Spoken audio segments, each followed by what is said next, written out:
Good morning, everyone. Good morning, good morning, good morning.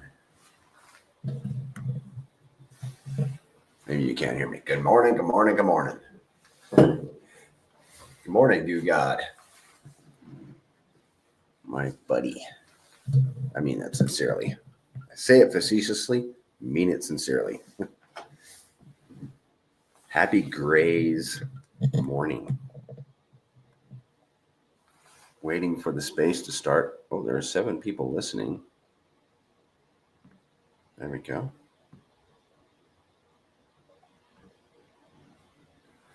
Good morning. Good morning, Banana. How are you? I'm doing good. How are you doing? Good. A quick off-topic question for you that I hope you don't mind answering before we jump into crypto. You ready? Yeah. Okay, you play pickleball. Have you figured out how to like if are you right-handed or left-handed? I'm right-handed. Okay, have you figured out how to hand off to your left hand when the ball is incoming on to your left side? You hit a backhand. But that means reaching across and sacrificing a little bit of distance. You know? That's okay though. In every paddle sport, you have a backhand. Okay. Just start practicing with the left, bro. That's what I've been doing. I've been trying to, when I anticipate the ball, I hand off to my left hand, and then I can get some more reach. I can get about, maybe 15, 18 more inches of reach to hit that ball, to return it. But when you start playing a faster game, you won't have enough time to pass it off. Okay. But if you practice a lot with that left hand and make it just as good as your right hand, that might not be a factor. Still takes too long to pass it off. Pretty much I know of it, Banana, like people will do that to get extra reach. Okay. But they'll only do that like 1 out of 50 shots, right? Yes. But they still hit their backhands when the ball is in reach. Yeah. Okay. All right. I've never had this conversation with anybody. My wife knows I've been trying it. My suggestion is to just work on the backhand. Okay. Crypto and pickleball. All in one channel. All in one space. Yeah, I actually played late afternoon yesterday. The job site that I've been running is like a mile from where I play pickleball, so the guys wrapped up a little bit early on Friday. They had all their work done, so I was like, you know what, I'm gonna shoot over and play a little pickleball before I go home. And I got like 5 good games in pretty quick, and I can't play today, so it kind of all worked out. Cool. There you go. You got your game in. Yeah.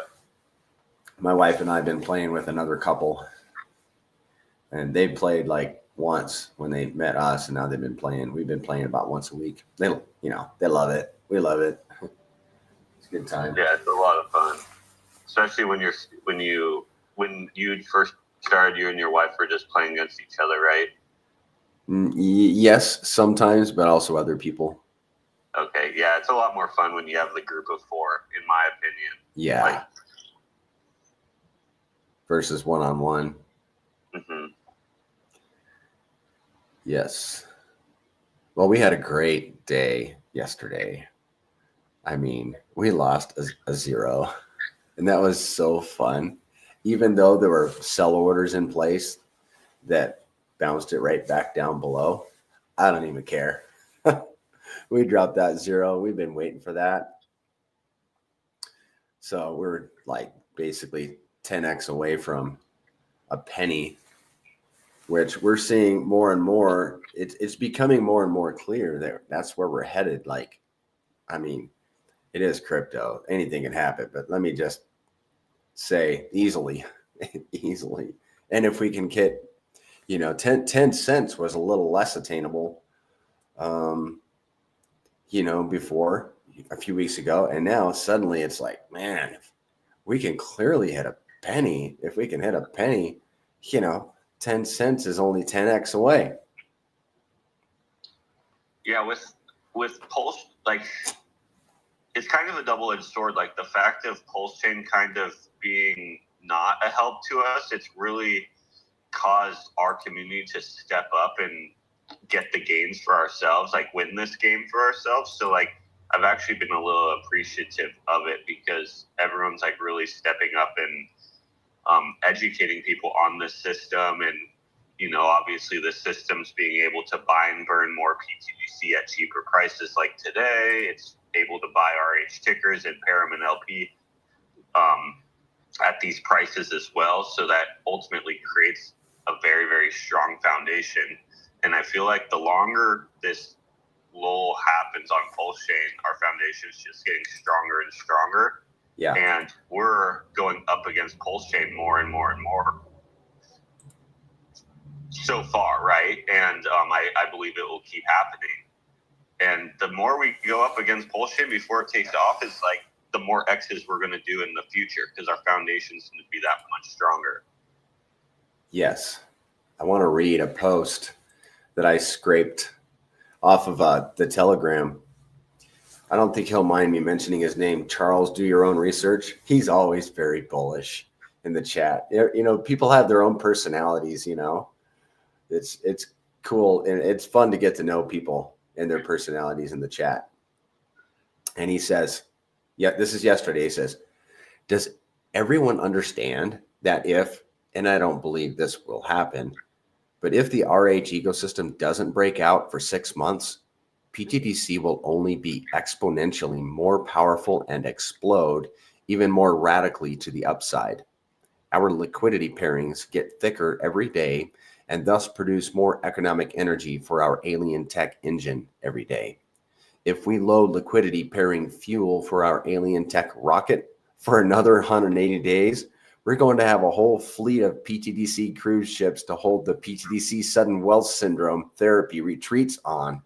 Or maybe we'll hire Elon to fly us to our luxury lunar and magnificent Mars pTGC retreat centers. I mean, he made a point that I'd been thinking about. The longer Pulse goes sideways, and I'm seeing it in the moon math calculator, the more we're moving up against PulseChain and making our potential X's even greater. When I agree 100%. I think this PulseChain year and a half since we've launched, obviously there's been times where it went up, but I'd say a good portion of it has been down here around these levels. Our system has been using that to our benefit greatly. And a lot of other systems out there don't have the ability to use it to their benefit. They just kind of get dragged wherever the blockchain chooses to drag them, or possibly the lack of momentum over here on PulseChain can kill them as well, like literally just sink their ship. But with our system actually uses this environment to our benefit. And the crazy thing about that is once PulseChain starts to ramp up, it's also going to use that environment to our benefit as well, just a little bit in a different way, right? Like, I look at it right now, like the environment we're in is building this solid foundation, and it is getting us ready for when PulseChain wants to ramp up, and it makes us more sustainable at that time. But if PulseChain takes longer to ramp up, our foundation's just going to get bigger and bigger and bigger, and when it does finally ramp up, we'll be that much more ready and that much more able to build a higher building, right? Yes. Yeah, we dropped the zero yesterday, and I think our tip top all-time high, we just broke 19-1 yesterday against PulseChain, and which is cool to think about because on August 26th we were 1-1. So at that exact moment, we were 19x above what we were on August against PulseChain, and that's not just an 19x as far as like X's for us go, I like to always remember that's a 19x multiplier of whatever PulseChain does in the future. Yeah. It's not just an addition thing. It's a multiplier thing. So the more X's we can do against PulseChain in this time is the more multipliers we ultimately get in our ecosystem, which is just amazing. Because I think people tend to forget, like, no, it's a multiplier. It's not addition. It's not 19x plus a PulseChain 20x, right? That's not landing on 39x. That's actually landing on, and these are guesses, like a 20x of PulseChain and a 19x of pTGC against it. That's not a 39x. That's a 380x. Wow. Yeah. And that's just the beginning too. Like if we can keep doing what we're doing as far as our code goes, as far as our educational goes, as far as our community just being, strong individuals who see the value in holding their bags and supporting the system, I don't see any reason why we don't keep doing what we're doing, because mathematically that's where it puts us. Right. But back on that idea, we tapped into those new all-time highs, but currently that was 19-1. We're currently still at 18.3 to 1. So, the drawdown that we've had in the last 24 hours has been a little bit from people taking profits at that loss of a zero mark, which is good, right? Like people are going to take profits. I'm glad that they're in profits, but also take in mind, all of PulseChain is down right now more than us. So a lot of our retracement hasn't been only due to people just taking a little bit of profits, but just due to Hex being down 10%, DAI being down 10%, PulseChain being down 5.7%, PulseX being down 7%. So, I think people need to also pay attention to what the market is doing around us. It's currently down on the day, which if we're still holding this 300 mil market cap and PulseChain is down on the day below the fives, it's at 4.9 right now, that's a pretty good sign. Yes. I've become accustomed to, whenever I see, my eye is always on the Grays currencies. That's where I go when I look at my tracker. And whenever it's pulling back, I immediately go over to WPLS. Even when it's going up, I usually go over to WPLS to see what it's doing. And it's always like we follow PLS very, very closely, Yeah, PLS is the hard thing to trend against, right? Because everything connected to it, which we are also connected to those blue chips like DAI and Hex, and they follow PulseChain as well, just amplified, right? Like you'll see when Pulse goes up, PulseX will go up more. But then also when PulseChain goes down, PulseX and Hex will go down more. So, even if we're kind of fighting the tide, like right now on the day, we're actually have a nice green candle on the day against PulseChain, but we're still a little bit down just due to the fact that the other assets that we are connected to are more down than PulseChain today. Right. We're actually like 19. Didn't we go to, we went to 19 to 1 yesterday. And I thought we were like really close to 20. Yeah, we're 19.2 actually to 1. Then what I realized, and I think I voiced this over to you, is that in the Moon Math calculator, we've been putting in 5, an X factor of 5, just out of habit, but that was 10, that was back before we even were 10 to 1. We were putting in 5, an X factor of 5, and now we're like almost 20 to 1. And so we really need to calibrate that X factor. So I'm just going to throw in 10. So we literally went from 5 to 10. And have you seen what it does to the outcome we'll show it on the spaces, but it's like, I agree with you 100%. When we do the moon math calculator, we're actually very, very modest with it comparatively to what we've seen our chart do. And I think a lot of people don't realize how modest we are with a lot of those calculations, because with the X multiplier, those calculations seem extremely bullish, right? Yes. Like I still remember when I started like educating people on how the X multiplier worked, and the basic example that I always was bringing up to people was a 10x against PulseChain and a 10x of PulseChain is a 100x. Because I feel like a lot of people come into crypto and they're like, I want a 100x. Like, I don't know where to find it. I'm just going to start throwing darts at a board. But the idea I was trying to put to people is 100x is actually very, very easy in the right product with the right environment around, talking obviously about pTGC and UFO. And I still believe from here this is easily possible, especially due to the fact that PulseChain is still pretty much at a cheaper price than it was when I was probably even talking about the X multiplier earlier. But one thing I like to point out is, I even back then was just using a 10x just to use a modest example of how easy it is to do this 100x. And I think that was around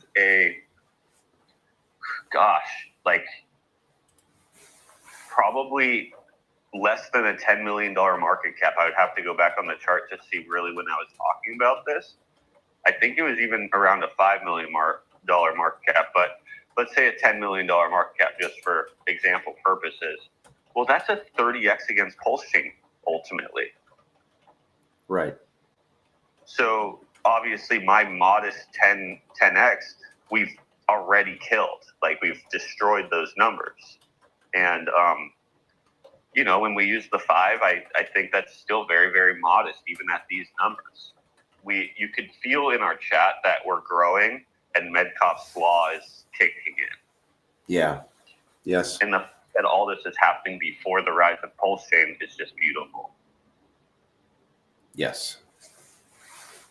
Yeah. So on the topic of growth, Zen, let me share something. I dropped it in the chat this morning.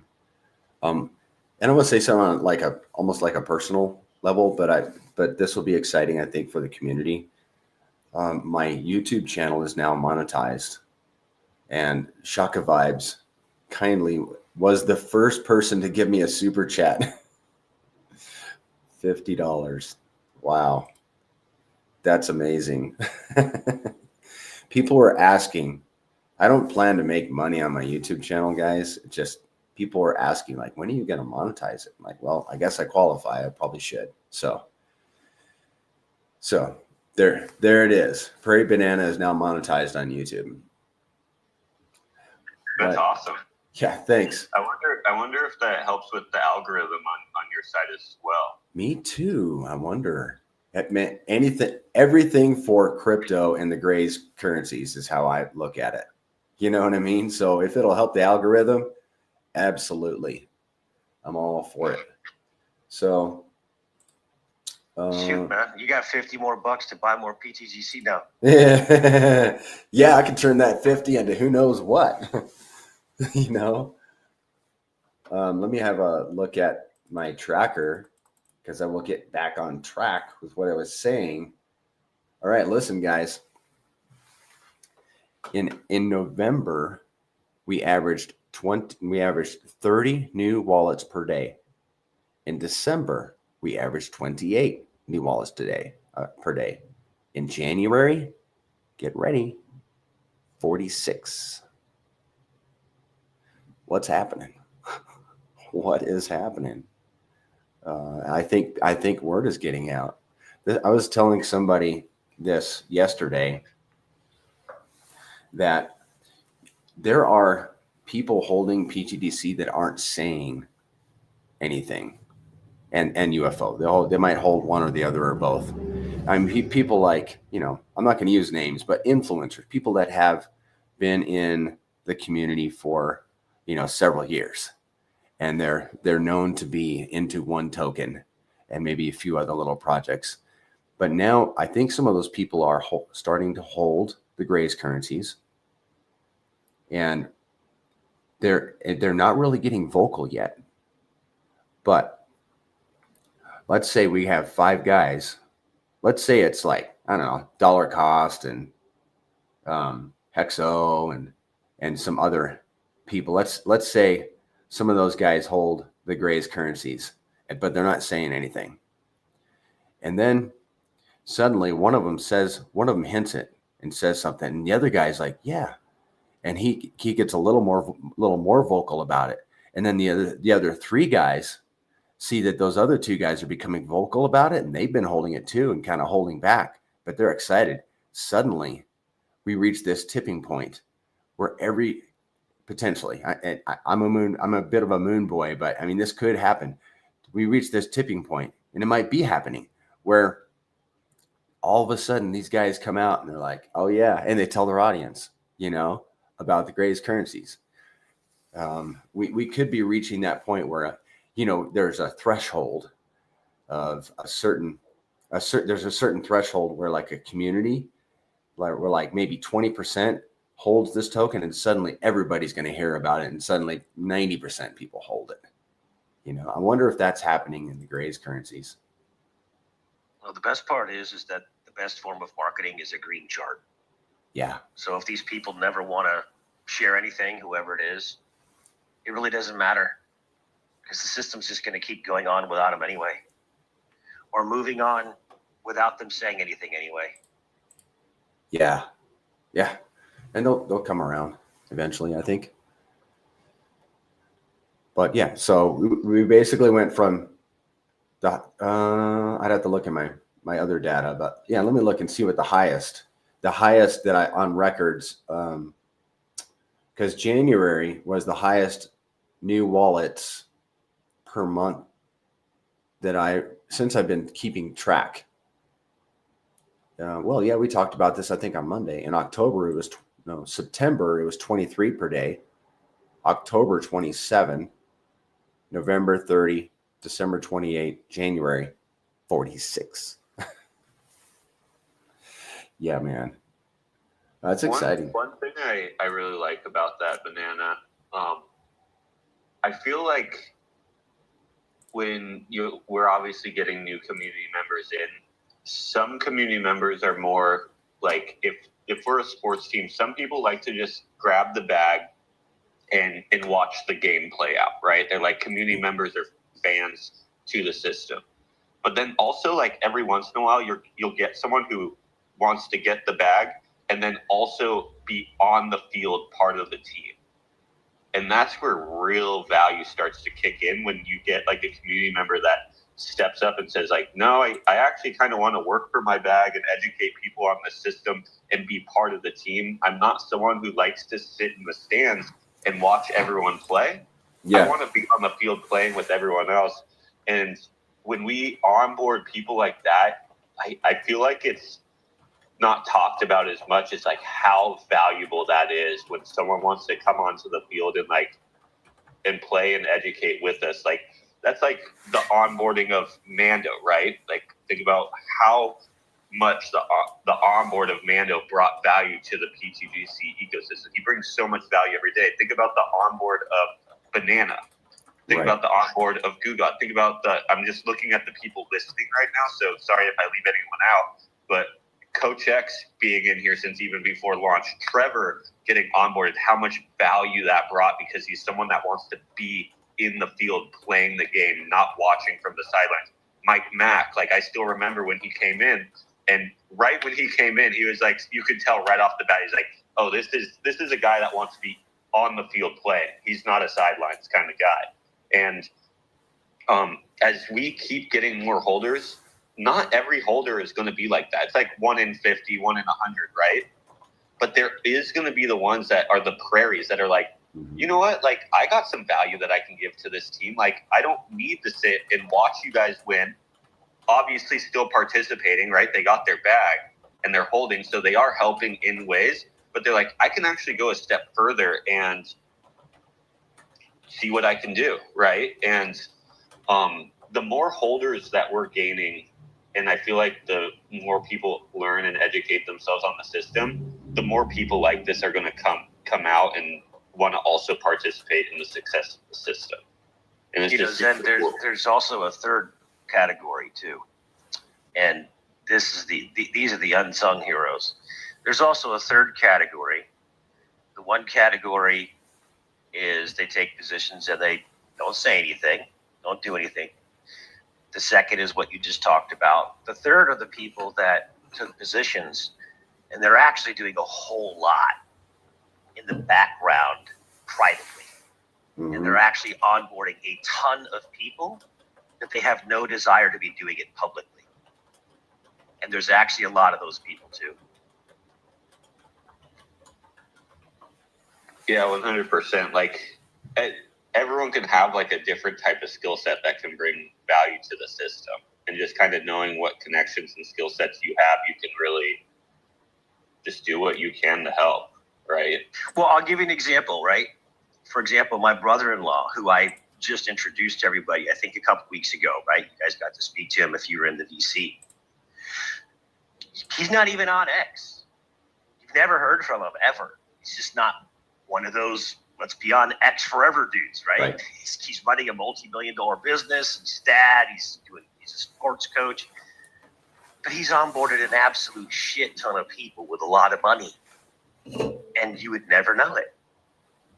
Wow. Really? So your brother-in-law has onboarded a lot of people? Absolutely. Wow. Huh. That's cool. Yeah, there I've talked to people. There are people in my circle that you wouldn't know it, but they're onboarding their relatives and friends.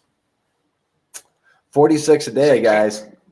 46. Yeah, so you can't count out the stealth holders that are working like busy little bees in the background because they just don't have time to be public about it. They don't even care about being public about it, right? Yes.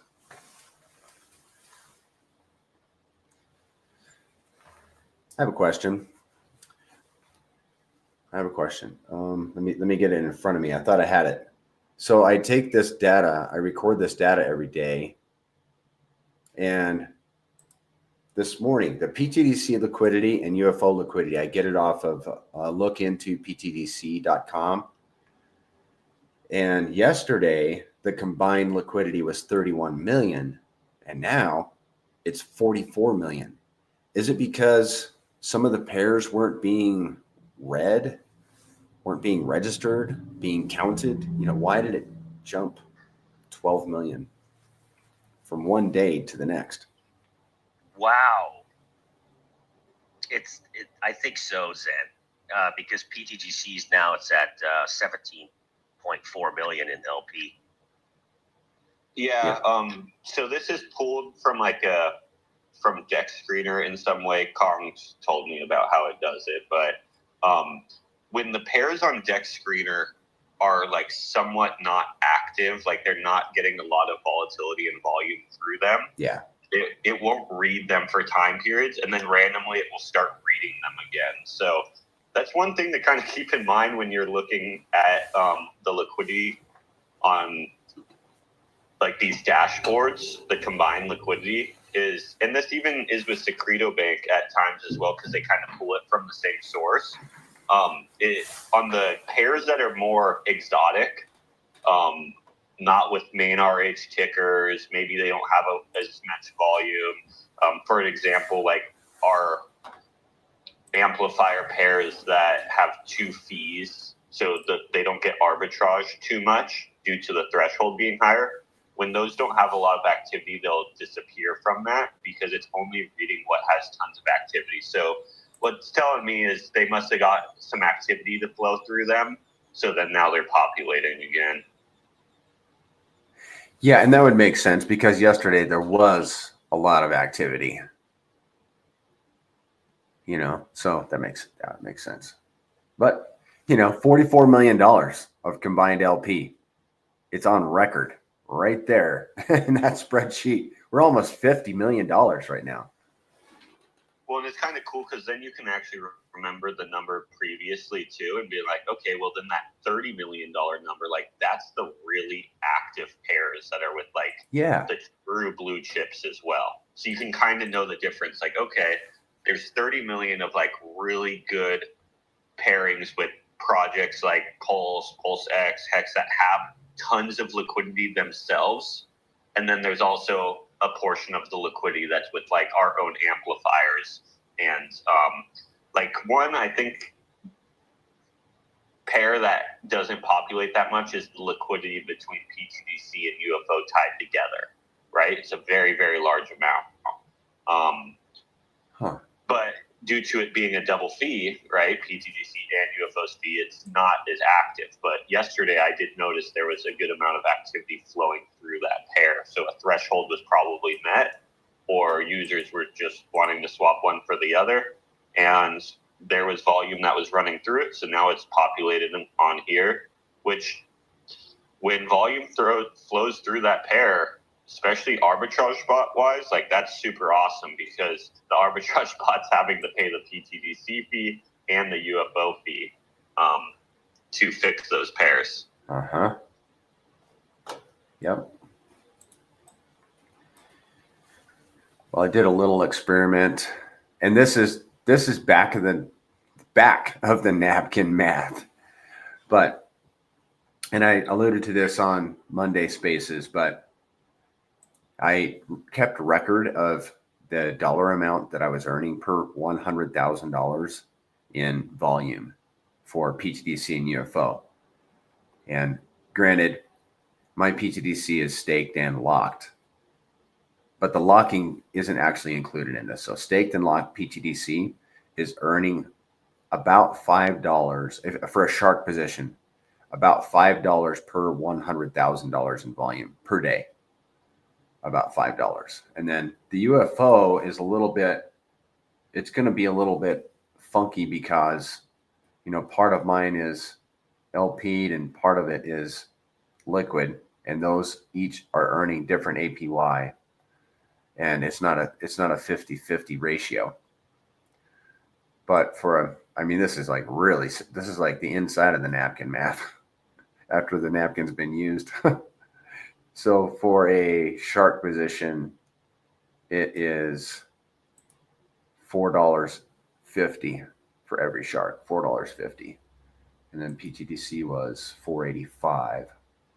So yeah, I mean, it's just an estimate. So the reason I wanted to do that is because then I don't have to actually figure out how much yield I'm earning for my holdings. I can just go to look into pTGC, look and see the volume and do a quick calculation. Oh, you know, I made X amount of dollars per day. And then everybody, you know, if you got positions that are greater than a shark, you know, if you got 5 shark positions, it would be, you know, a 5x of that. Or if you have 5 dolphin positions, it would be a 10x less. Everybody can just do the math.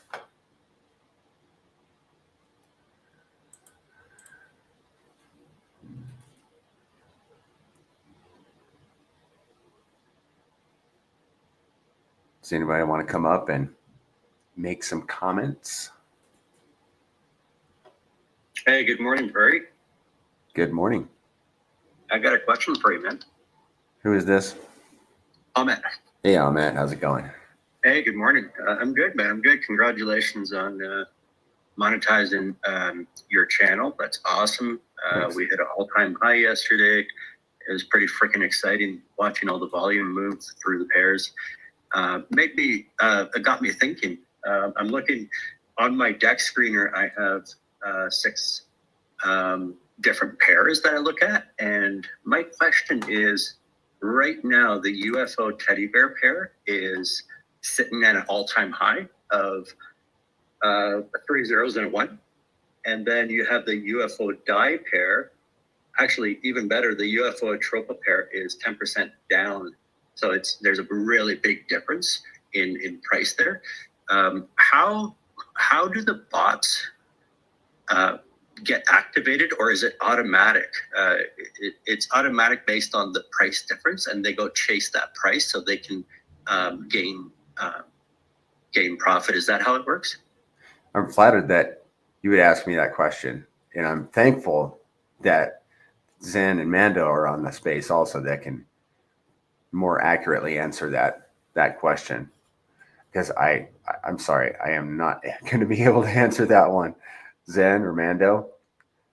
Well, I'm assuming that you're implying that the price of Teddy or Atropa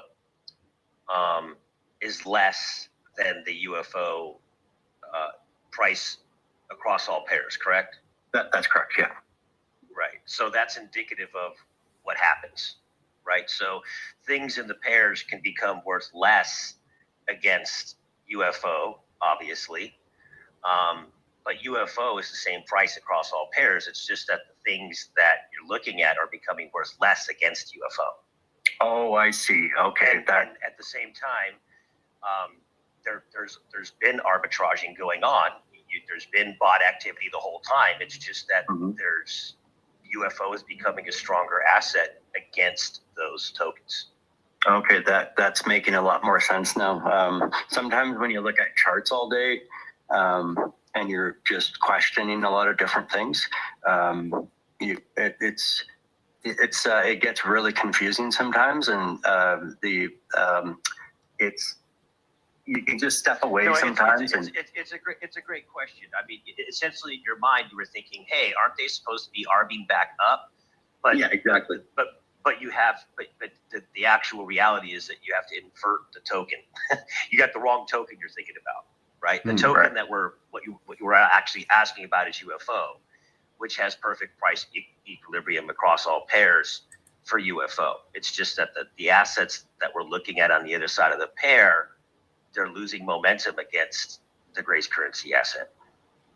That's right. When everything is green, the difference in price is much closer together. When UFO maintains its value, and let's say PDI and Wrap BTC go down by 10%, then you see a major difference in price there. Yeah, I'll add something onto it too.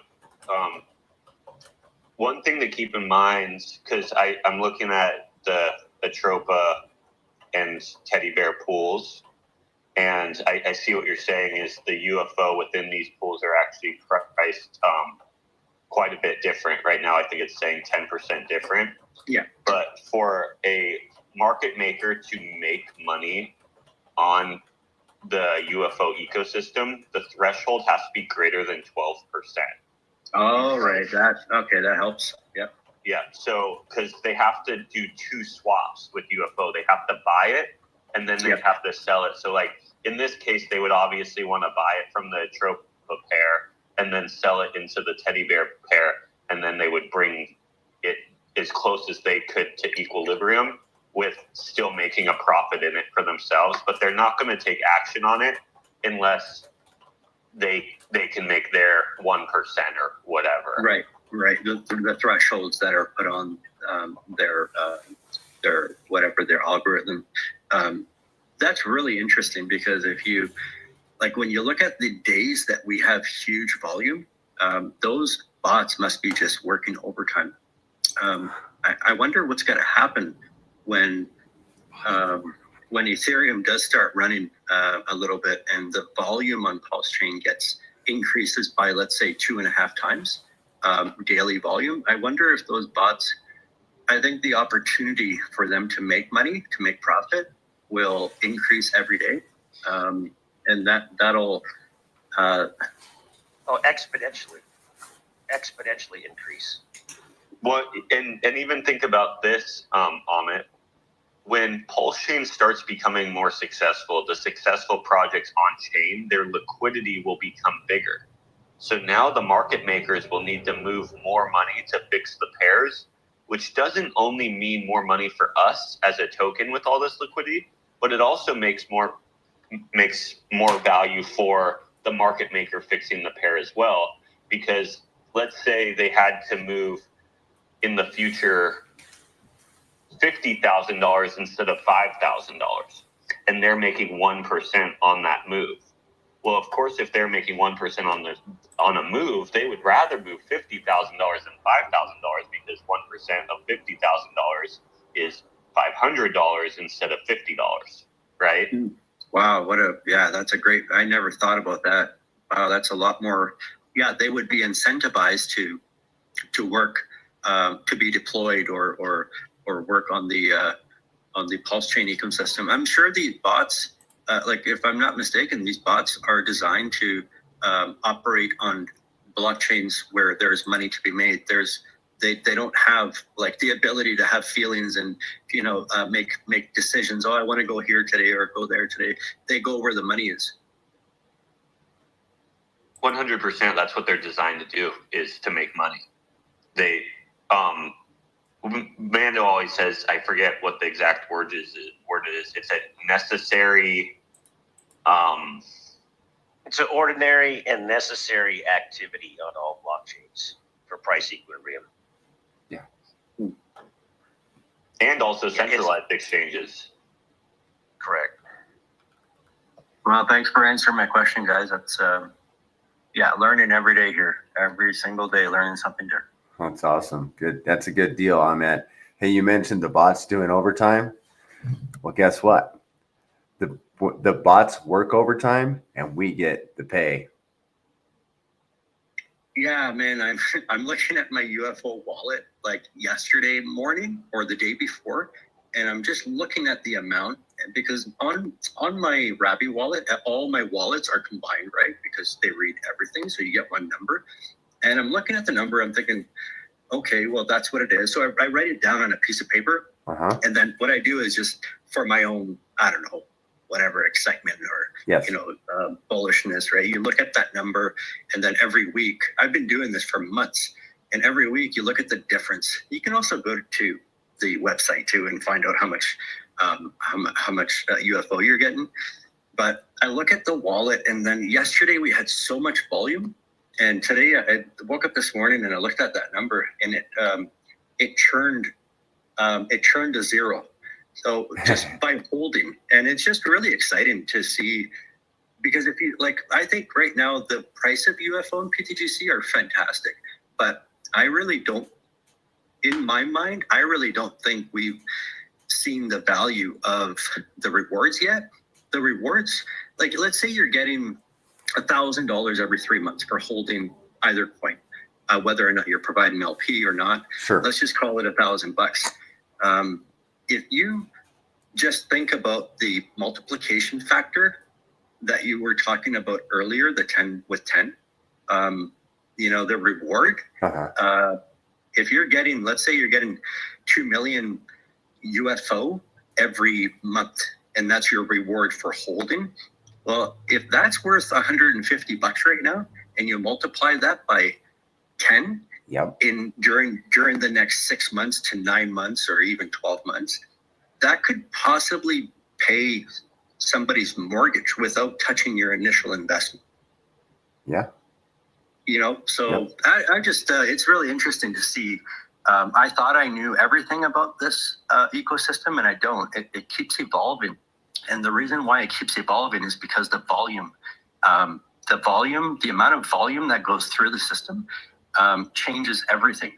And the fact that pTGC adds and locks liquidity and pays holders, that's just, it looks easy to understand on paper, but it's actually very complicated when you are participating and you watch the numbers move around.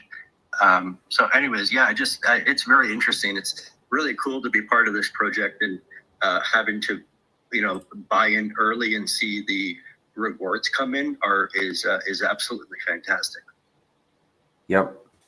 You got it. And that's your illustration. That's only a 10x, and we haven't seen, the volume yet that there is the potential for on this network.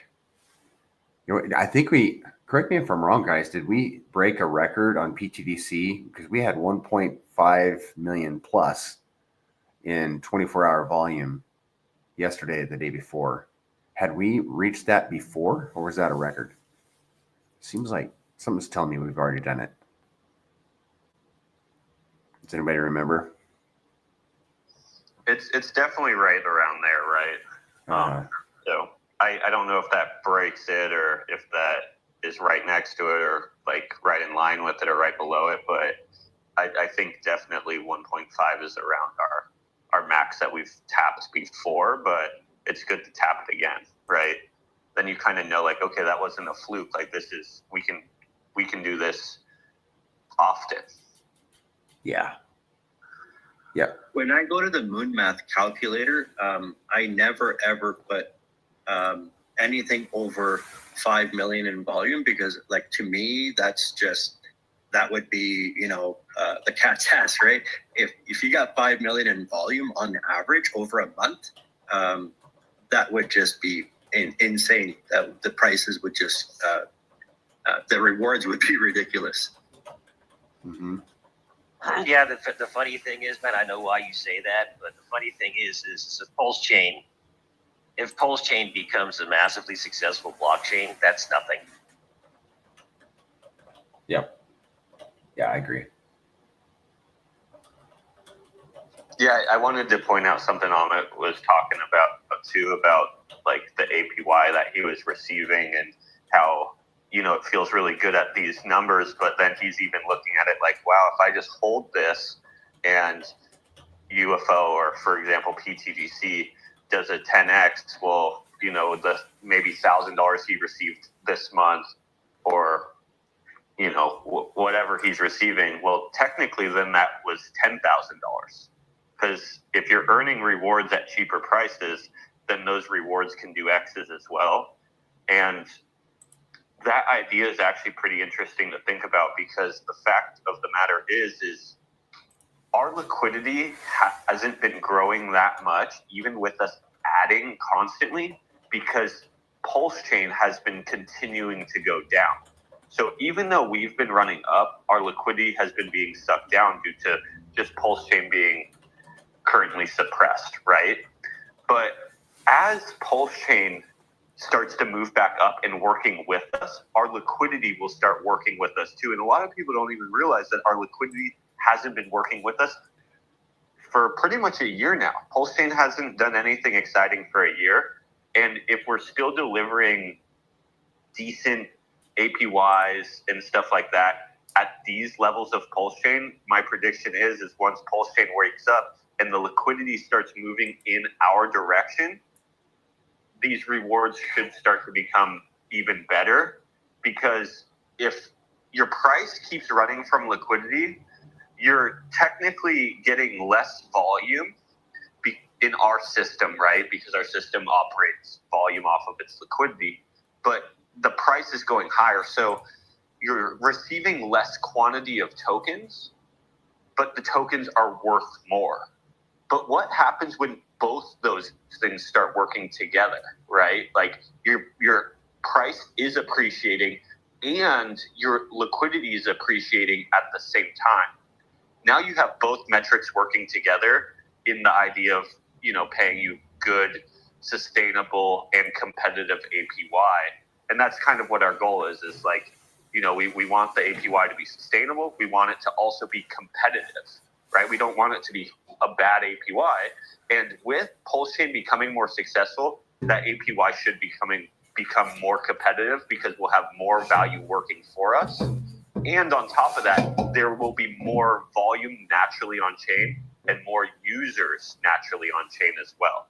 So the fact that, Amit's saying he's happy with what we're seeing right now, that's super bullish, right? Because this should be the least favorable environment as far as APYs go and stuff like that. Once the ecosystem wakes up, my prediction is it all becomes even better.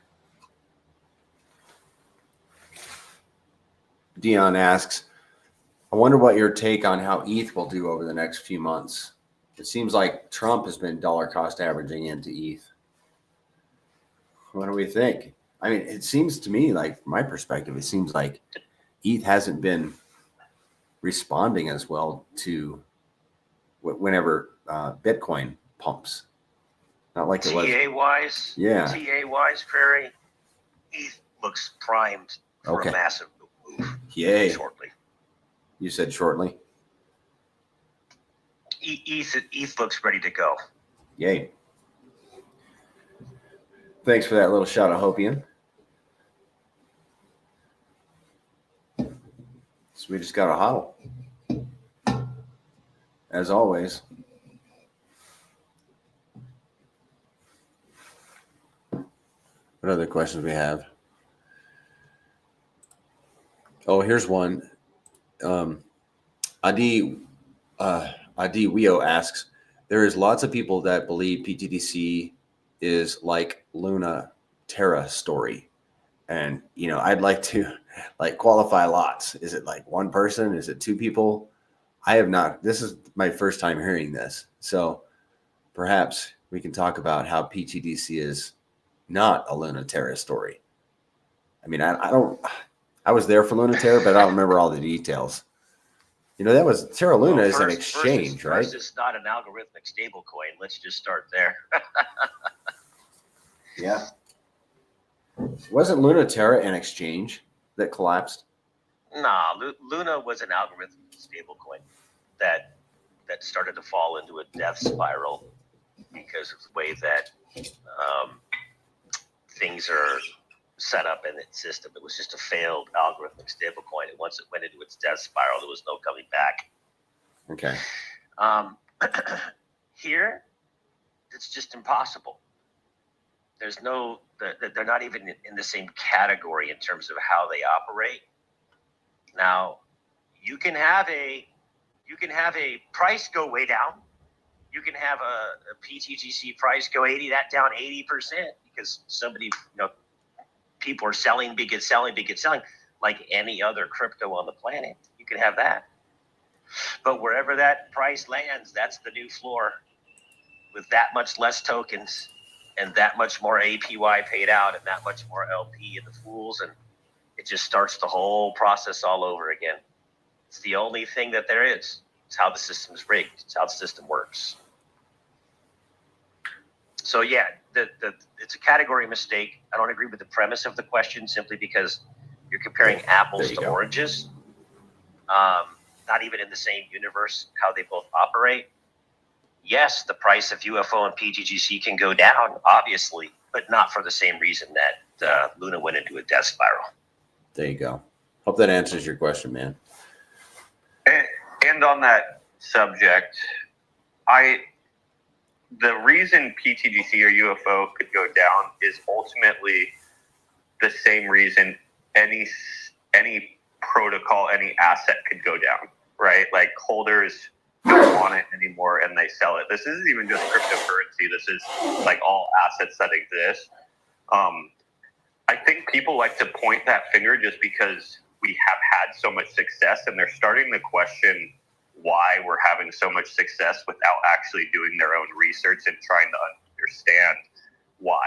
Because once you like spend a few hours and really try, because that's like the hard work, is like you have to want to try to understand, because a lot of people like take a quick glance and then put on on the blinders because they don't want to see what they don't want to see. They don't want to see that this might be the biggest thing in crypto since Hex, right? They're starting to become afraid of that. So then, which I technically, I guess I would be afraid of it too if I wasn't in the system, right? Like, you're like, oh my God, these people have literally cracked the code of assets and stores of values and cryptos.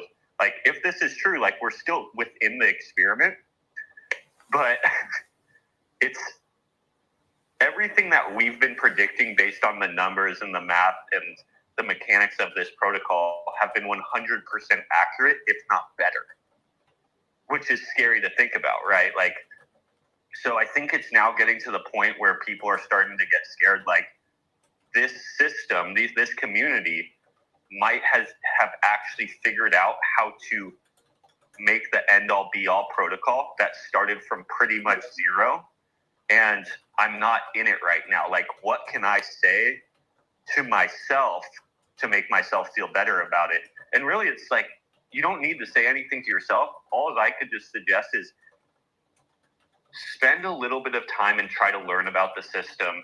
After you spend an hour or 2, 3, and I say that long because it is actually a pretty complex system, and a lot of people actually need that amount of time. But after you spend that amount of time, if you still feel that way, that's 100% fine, right? Like, this product is not going to be for everyone in the whole entire world. But I do think it hits like what 99% of people were actually looking for in crypto when they came here.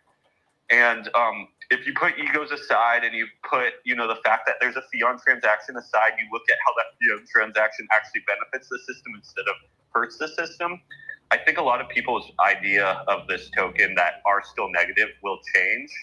And like, no one's asking for someone to dump their whole entire bag or any of their RH tickers to get into this. We're just saying like, hey, this is what we're doing. If you want to get involved, we're a pretty welcoming and open community. We believe we've thought of every single outcome and scenario that can play out and have put an action or in play for any, or a reaction for any action. Like, we've tried to think through every outcome. Have we thought through every outcome? Absolutely not. Nothing is perfect, but we have been striving for perfection. And I think our chart's speaking for it. And, I think when I hear things like that, they're like instantly, it's kind of like a FUD event. Like, I'm going to say one of the worst things that happened in crypto and compare this to it. And it's kind of funny because it's like, well, they're completely different. So it's like Amanda said, it's apples to oranges. One's an algorithmic stable coin. And the other thing of it is the fact that people are starting to relate this system to some of the biggest events in all of crypto, I think speaks for how scary the system is starting to become. Whoa. And I'm saying scary in a good way. Because when you start running the numbers, and anyone who's been in this protocol and understands that this is literally just the beginning, and you start running a few numbers out, and Amit is literally saying this, like, I only like to use 5 million because if I use anything more than 5 million in volume, this thing starts to become absolutely scary. And not scary in a bad way, like scary in the APY is absolutely amazing in a non-inflationary asset. The buy and burning is happening at crazy levels. The LP ads are happening at crazy levels. Just with a simple 5x on volume, like, that's a pretty simple place to be in. I'll kind of stop my rant now, but I think people are starting to see what this monster is, and it's starting to scare them. Yeah, I'd like to say too that, guys, here's another really important reality. Most people that comment on things in this space aren't qualified to be commenting at all. And so what that means is that you shouldn't be listening to them. Their comments are actually null and void. The large majority of people that like to make comments have no idea what they're talking about. They do not have enough time in this space. They do not have enough education. And they're speaking about things that they just don't understand. When you're giving your mind space to people like that and listening to people like that, you're just hurting yourself. That's why halfway through this bull run,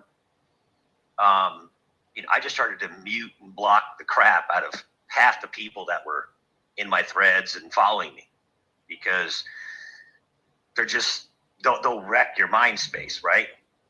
And it's important to not be listening to people like that. But one of the community members last night, who's been very helpful, sent me a couple of the things he's getting in his DMs. And I agree with you, Zen, that, and respectfully to these people too, this isn't like saying, oh, these people are bad or anything. What happens is that when you see something that's doing very, very, very well, and for whatever reason you haven't pulled the trigger to get involved yet, in this space, cryptocurrency is a cycle. In cryptocurrency, you are involved in self-induced psychological warfare. That's what I like to call it. Self-induced psychological warfare. You see it on so many different levels and so many different categories. It's actually very interesting. Like there should be studies on it actually. But if you're watching what's happening with pTGC and you're on PulseChain and you're not in, what happens is you start to feel all these different kind of emotions. And it's not just with pTGC, it's with anything.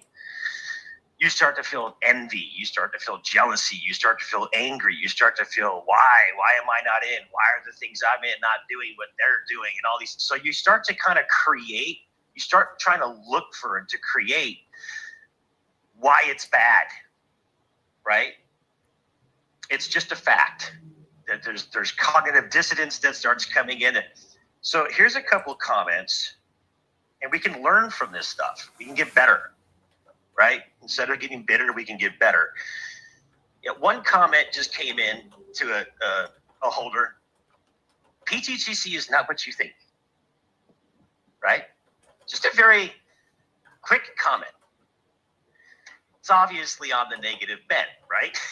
It's not what you think. Okay, well, what is it then? Pretty funny. The next comment was speaking about that there was a iteration of it launched on ETH first. And he says, I'm not trying to hate on you by any means, just sharing my thoughts. They only follow 8 people. Yeah, money can and will be made with pTGC, but the bottom could fall fast. So it's just another, just quick, put negative energy, put negative thought, right? Like in what crypto can that not happen to? Did it not happen to Hex? Did it not happen to Bitcoin a bunch of times and ETH a bunch of times? And so that's kind of a funny one. Another one, you have the copy from ETH, then you have the one everyone is promoting. The pTGC you tweet about is the one everyone is promoting, which was airdropped to people that staked TGC on ETH. It's a very elaborate scheme.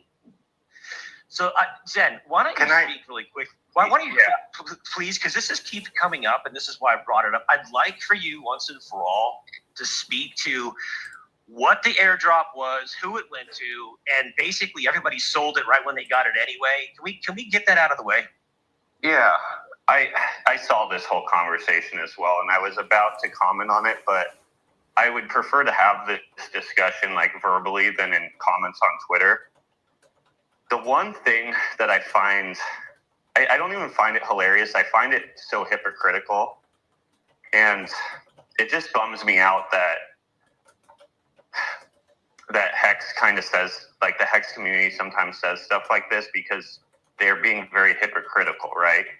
And what they're saying is, hey, there was a project on ETH that could not function too well due to the high gas fees. So then PulseChain was invented with better gas fees. So then they forked the code and migrated Liquidity over here so it could thrive and succeed. That is the exact definition of what happened with Hex. And they're mad that we did the same thing that Hex did to make a better product on a better chain. Everyone who had Hex staked or held on Ethereum when PulseChain forked over, every single one of those people got their free copies. Why are we not allowed to do the same thing that Hex did? Oh, and actually, they didn't get free copies. Well, no, if you had Ethereum or TGC staked on Ethereum, when we brought the code over to PulseChain, those people did get the airdrop copy. Yeah. Yes. Along with anyone who burnt Zen in the first 24 hours of this. And this was also a plan of also making connections and building a community. And it also created a really fair distribution, because the one thing I really liked about Zen is the fact that anyone could mint it technically for free, good gas involved. So what that actually created was a very, very fair distribution, because anyone could have participated. And then I also was openly saying at the same time, like, hey, if you don't want to participate in Zen, you could also just buy TGC, stake it, and then when we bring this over to PulseChain, you're going to get your free copy. But the thing is that bums me out is I get that they're mad that people obviously made money and they're up, right? Tons of people sold. Tons of people, as soon as they're up 5x, sold. Some people held. But the thing is what they're saying is exactly what happened with Hex. There was high gas fees. The code wasn't operating to its fullest potential. So there's PulseChain. And when it got forked, Liquidity got migrated over, and now it's a better product. This is exactly the truth of what happened with Hex, and also all of the forked copies of all of Ethereum. The truth is pTGC has 3 interacting codes, and just the fork that happened naturally wasn't enough for this product to actually operate significantly. So we had to make some adjustments for this system to work over here, but it's no different than anything else that got forked over, including Hex. And they're mad that people got a free copy. Well, are you mad that you got a free copy of Hex? Well, well, let me just add to just like to put the cherry on top too. It's just like when Hex was first originally out to the universe and to the world, Bitcoin, people who ever had Bitcoin in their wallets could have claimed for free Hex at the very beginning. So what a concept of getting free tokens or in a free airdrop for utilizing or holding onto or burning your Zen for TGZen, or if you're staked of TGC, it's when I saw all those kind of comments, it was just laughable, and it's just like, all right, guys. Well, and the other thing, Coach, too, is the timing of the launch of PulseChain for this was impeccable because, it just lined up perfectly. But what are you going to do? You're going to have your protocol on ETH with your community and your users, and then say, hey guys, PulseChain just launched, and this is a once in a lifetime opportunity to be on a faster, cheaper, fee burning fork with Richard Hart at the helm. Let's move over there, and then not give your community the coins over there? What kind of a founder would do that to their own community? But here's the funniest part. Almost every single person I've ever talked to that got any kind of a small little airdrop from the Zen thing or their portion of the copied over version or the new launch version, they sold. I've never talked to somebody that got a copy from that one moment in time that actually didn't sell it. I don't know anybody that didn't sell it. Yeah, there's like a couple people, but you're 100%. There is. There's tons of people that once they're up 3x just took their profits and left.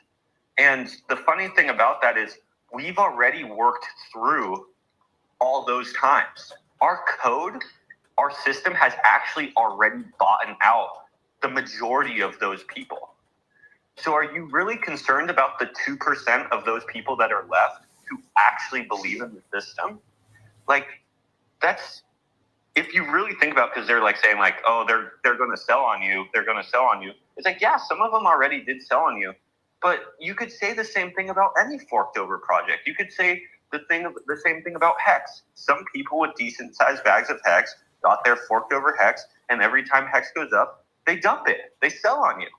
It's no different. And actually, if you look at the charts, it looks like the pTGC community is more willing to hold than any other community out there. And I think the charts say that for itself, because our chart wouldn't be here if people weren't seeing the value in the system and wanting to hold this product. It's as simple as that. No, that's a fact. That's a fact. I mean, look at the chart. Look at the performance. Look at the locking that's increasing. People are buying this product and locking out 10 years. So yeah, it's a fact. You're not going to have. So anyway, we don't have to sit here on this topic It was a great question, but this Yeah, I think especially it needs to be answered, and that's obviously why we answered it, because I saw that going around. All I can really say is, like, if that ever gets brought up again in a nice manner, I don't like when people like start fighting on Twitter, but even maybe privately on the phone, just remind them, like, isn't that exactly what happened with Hex? Didn't our Richard believe that Ethereum became too expensive for it to operate as amazing of a product as it was with the high gas fees? So he gave everyone who had it free copies on his new blockchain with better gas fees and migrated liquidity and a community. It literally is the exact same thing. So just don't be hypocritical and be happy that there is a community on PulseChain that is winning and onboarding tons of people to this chain. A lot of the people who are showing up in our TG more recently aren't even from PulseChain. People are coming from ETH over to PulseChain just to get into the Gray's currency. And that is such, like, I'm super, super thankful that we're getting to that level now, because that's where I always wanted this to be. Is I want to be such a big product on PulseChain that are people who have never entered PulseChain before are having to come to PulseChain to get this product, to get this financial product that can only exist over here, to the magnitude that it does, right? Like to the like high quality product that it is. Like you can mimic it on other chains, it just doesn't operate as good. So to get this specific product, you have to come here. And then they learn about RH and they buy Hex and they, you know, and it just kind of sucks that sometimes people, I feel like, are just so bummed that we are building a strong community. We are doing well. You know, we have code to back us. We have super strong community members like who actually believe in the system and see the value in holding the system. And they like want to stir up issues that they are bringing up that they just fall under the same category of. And it's just sad.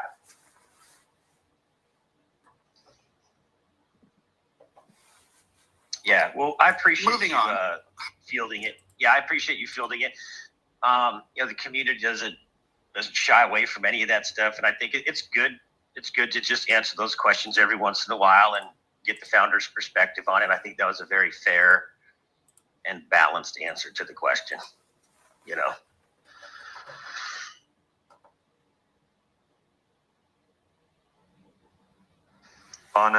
Yeah, I mean, Zen, we need gateway drugs to PulseChain, right? We need things on PulseChain that are gateways to people meeting Richard Hart, meeting PulseChain, meeting the cool things that Richard's done. You know, people want to hear that people are making hundreds of X's over here. They're not going to come over here for a 20% gain that then just gets sold back down. Like, they need to hear that someone's life got changed, that someone retired their dad that's been working for, 40 years, that someone's providing a better life for their family due to specific code that we have over here. Like, even how I got onboarded into Hex, was through someone who was a day one Hex person whose life was already getting changed. And this wasn't even, near the all-time high. This is, around a penny when I was introduced to Hex. When it first hit a penny, his life was already changed.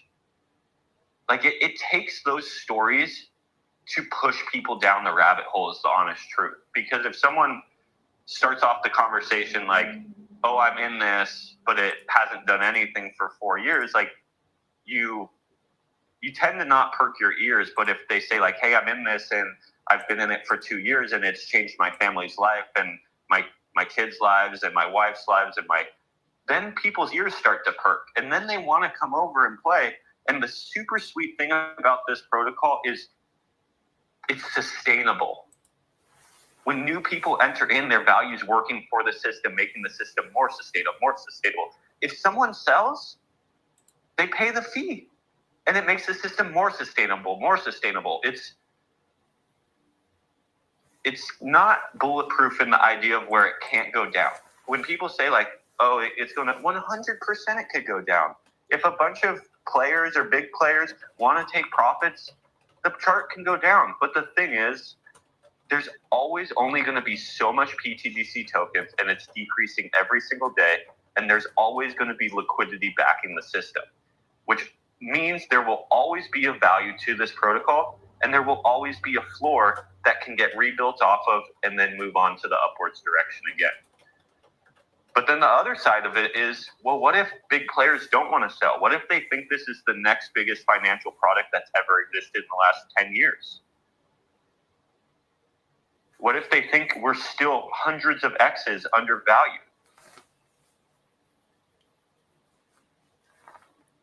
When you play the like imaginary horrible game, I think it's also fair to play the imaginary carpet ride scenario as well. And the imaginary carpet, right? Yeah, man. The magic carpet, right? Crypto Durgan asks, is there a way to track my locked pTGC without connecting my wallet, like Hex Scout for Hex? How I do it is I'm connecting my soft wallet, not my physical hardware wallet, but my soft wallet which is in Rabby, to PulseTGC.com, and I can see my locks there on the D app. Hope that answers your question. Somebody said that Crypto 7 has made some positive comments about pTGC. If anybody has, I can't message him on Twitter. I don't know where to message him, but I would like to. If anybody has a direct line, please let me know.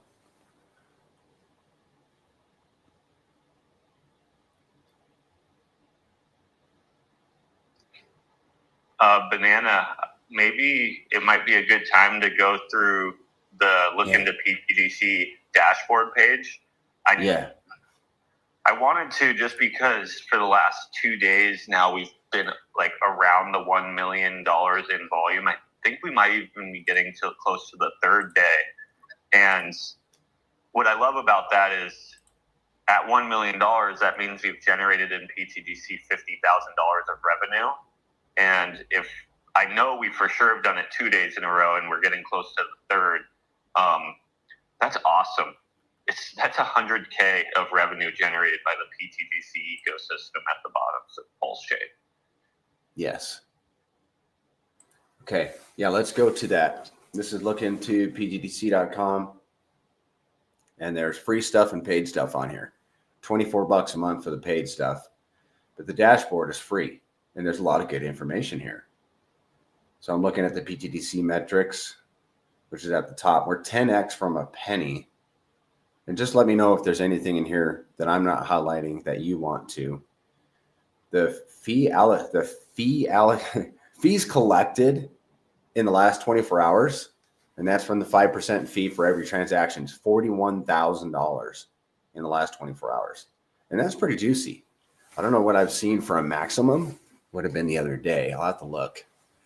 But 41 grand just in 5% fees. And that's $4,000 to buy and burn pTGC, $4,000 added to liquidity, $16,000 sent to the DAO, $8,000 sent to holders, $8,000 sent to stakers. Yeah, the other day, Banana, it was at roughly $75,000 of value generated. Yeah, man. Just wait till we have $100,000 day. It's gonna happen. It is gonna happen. Yeah.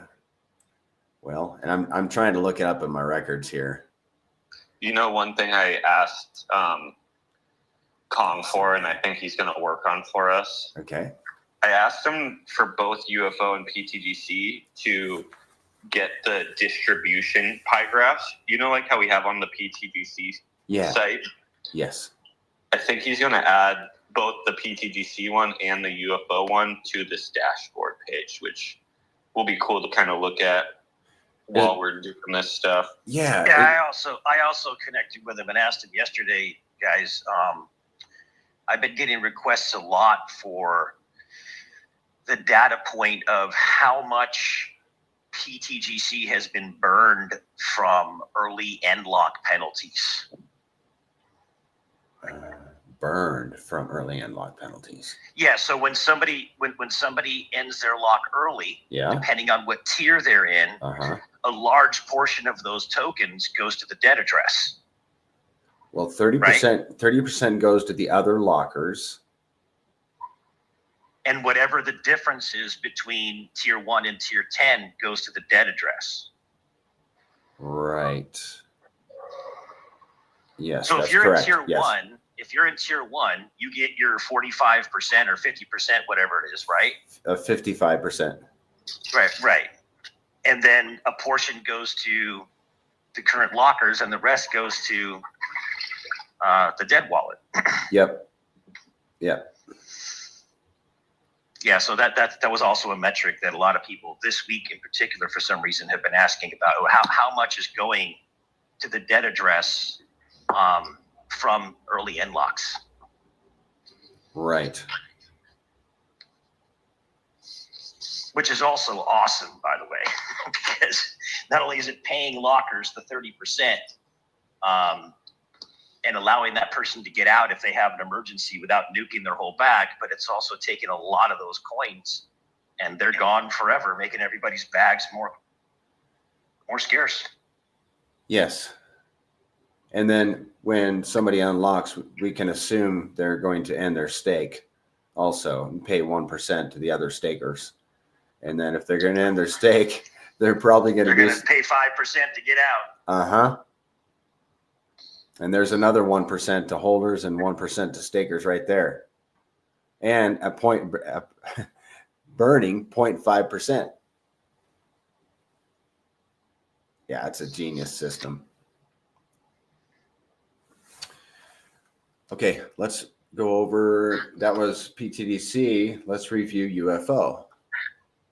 Make sure I'm sharing my screen. UFO. Total liquidity is $27 million.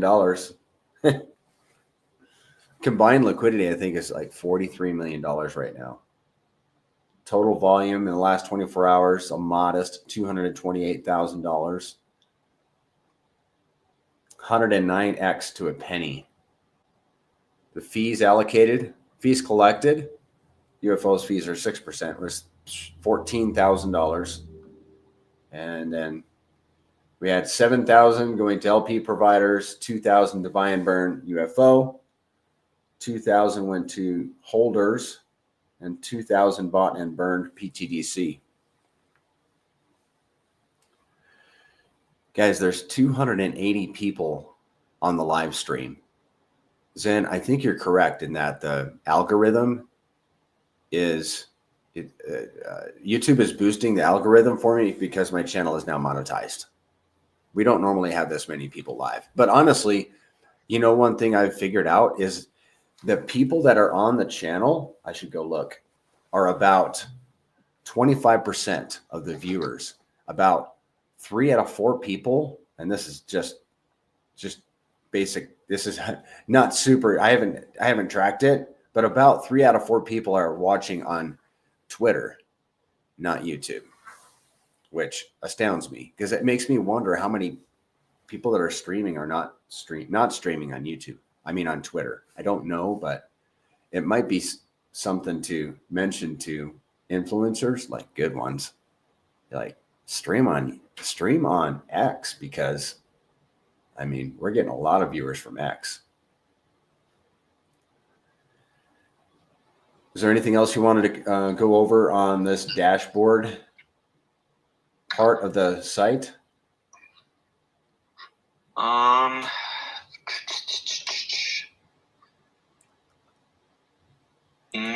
Nothing really in particular. Okay. I did want to look at also the pie graph, since we don't have that here.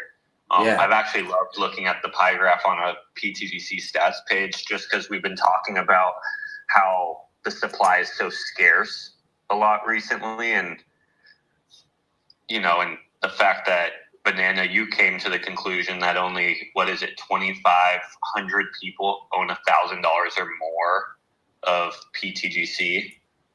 Yes. something like And that. there's only 4.6 billion tokens left, which is like 1.5% of the supply Yeah. for the rest of the world. And the rest of the world doesn't even know PulseChain really exists yet.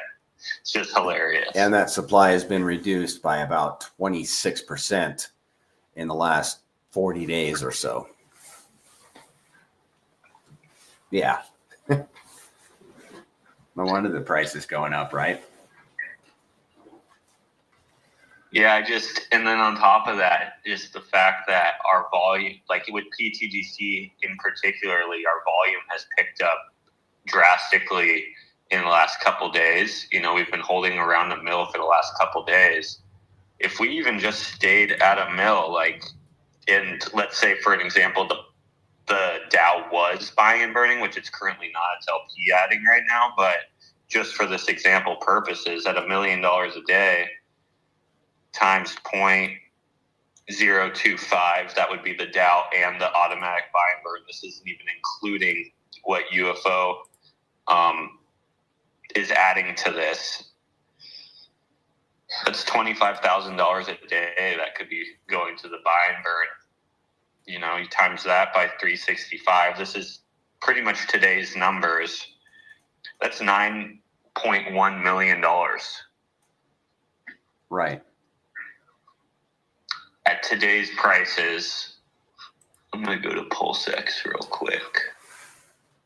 I just want to see how many tokens 9.6, like obviously, or 9.1.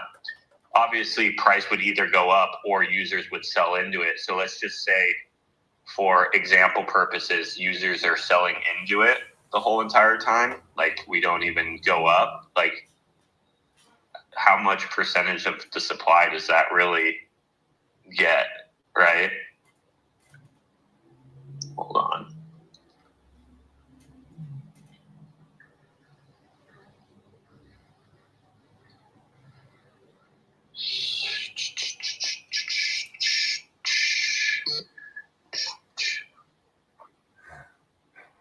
Sorry, I'm trying to. Okay, so it's pretty much 9,154,000 is pretty much 185 billion PulseChain. I had to figure out that number real quick. Sure. I'm just seeing, obviously, this will have huge amounts of slippage involved, but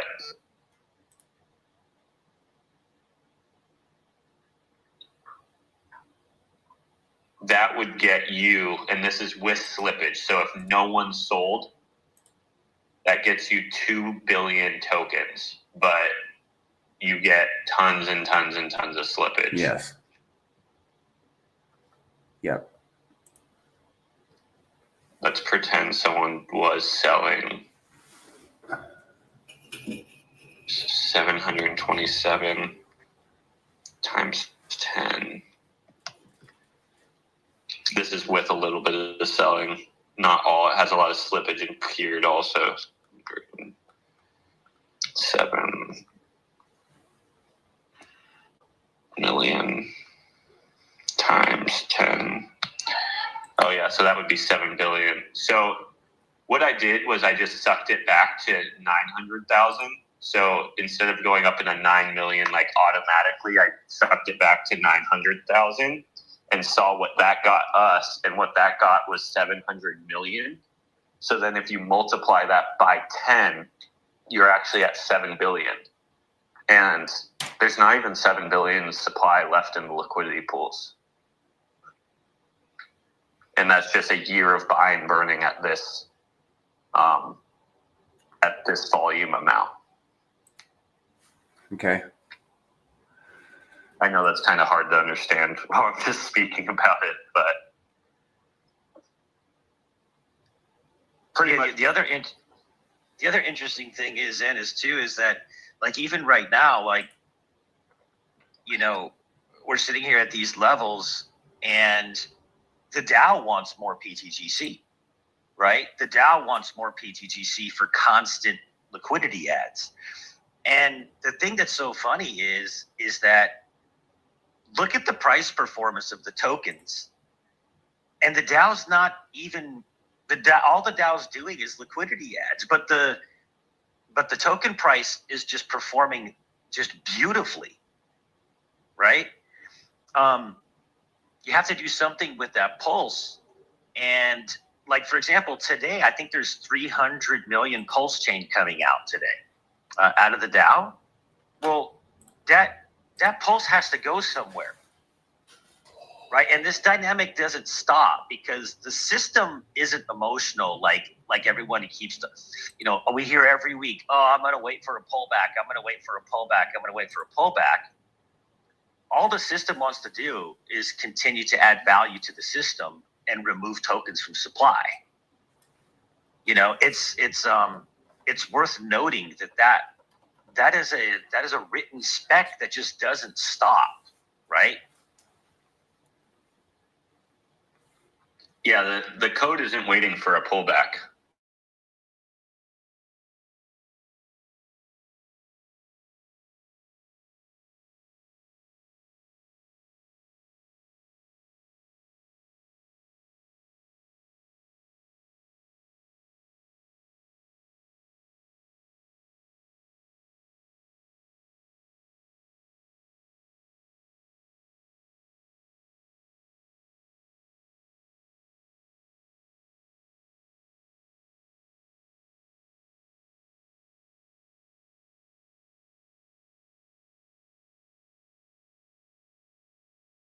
We can't set them free, like Richard always says.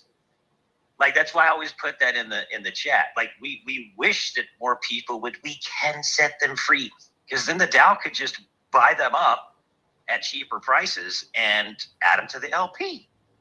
Well, I wouldn't say I wish they would sell. I wish, I really hope everyone You know what I'm saying. in the system believes in the system and wants to support the system while the system supports them back. But I get what you're saying is if someone does sell, what that does is that creates an opportunity for some bigger player that's waiting on the sideline looking to get his hands on some of the supply. Because the honest truth is your percentage of the supply is your percentage of the machine. If you want to own a percentage of this machine of the $30 million of liquidity, you have to buy a portion of the supply. And I think big players are lining up saying, I do want to own a portion of this supply. I need to DCA into it because there isn't enough on the sidelines in the liquidity pool for me to purchase it. I have to buy a little, let them sell, buy a little, let them sell, buy a little. Because if you don't do it that way, you get hit with tons of slippage, right? There's just not enough in the liquidity pool. The asset is so scarce. So that's the positive of someone selling is they possibly are giving their tokens to someone who sees more of a long-term vision with it. And on top of that, they pay the fees to the system, which makes the foundation stronger.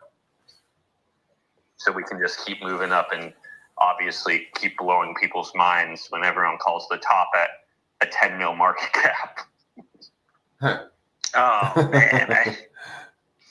I know. God bless her soul. But B-Roots just keeps putting it out there.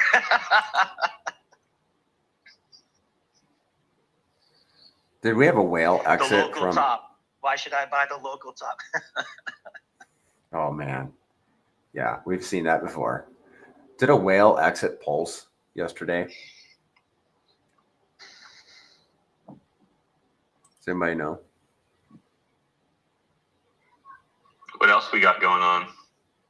Oh, can you guys hear me? I'm gonna drop down. I'm gonna drop down. Yeah, I think that it's interesting to talk about like that ramping up effect for buying going on, because now there's literally 4.6 billion. I think that it's interesting to talk about like you have to see an exponential, like squared price appreciation. Well, right? also keep Like, in mind, Mando, real quick, is as that price is going down, what we're actually noticing is people wanting this token is going up because of Medcod's law. There's more people in the system, more people are telling their friends, more people are getting educated on it. So what's happening is literally the basics of supply and demand. Demand is increasing, supply is decreasing. And if you can keep demand increasing, what that does is forces the price willing to let go of. Can you repeat what you just said right there? Because you cut off a little bit. What I was saying is supply is decreasing, right? The code is buying and burning it. People are buying it out of liquidity pool. Like whatever is in those liquidity pools is pretty much the supply that's in circulation, besides like what the holders are holding, but what is actually purchasable. But what we're noticing is demand is actually picking up. Because with luxury goods, as something becomes more scarce, it actually starts to become more valuable and demand actually starts to get higher. This is actually really, with crypto in general, this happens with crypto in general. But we also have mechanically driven systems that increases demand as well. So we're not only reliant on the human interaction as well. But what's happening is demand is increasing due to Metcalfe's law. Supply is decreasing due to our mechanics and our code. And what that does is that forces price upwards until it gets to a point where users are like, okay, I'm in tons of profit. I'm going to take profit and put some of the supply back into the liquidity pool, which then obviously increases the liquid supply a little bit. But if our demand is still there, it buys it right out. And then we get better distribution, we get fees, we get a stronger foundation, and we move on.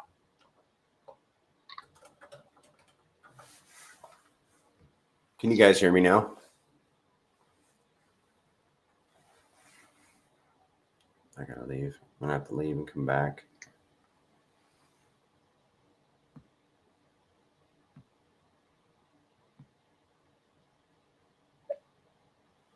Can you guys hear me now? I hear you. Okay, cool. We Paul, could hear you the whole time. I don't think you could hear us. I can hear you guys. Paul Sachs asks, did we have a whale exit out of Pulse last night? Oh, I don't know. I assume the prices. Yeah. It's possible. Down. And everything's pretty much down. Yeah. Unlike, this is kind of a really side note. I'm kind of just bringing it up because I'm just sitting here on my computer looking at some charts. And I was looking at the pTGC die pair on DEX tools. And I remember this event. There was like something that happened with pDie, and the pDie guys, the investigator guys, like they talked on this topic where it randomly like shot up and then shot back down, like someone was testing something. Do you remember this? It happened a few months ago. I don't remember. Yeah, I remember it, Zen. Okay. And it shot up with Wrap Bitcoin, and they're kind of like working together. And I forget exactly all the information on it, but it's weird. I don't know if you want to pull this up on DEX tools.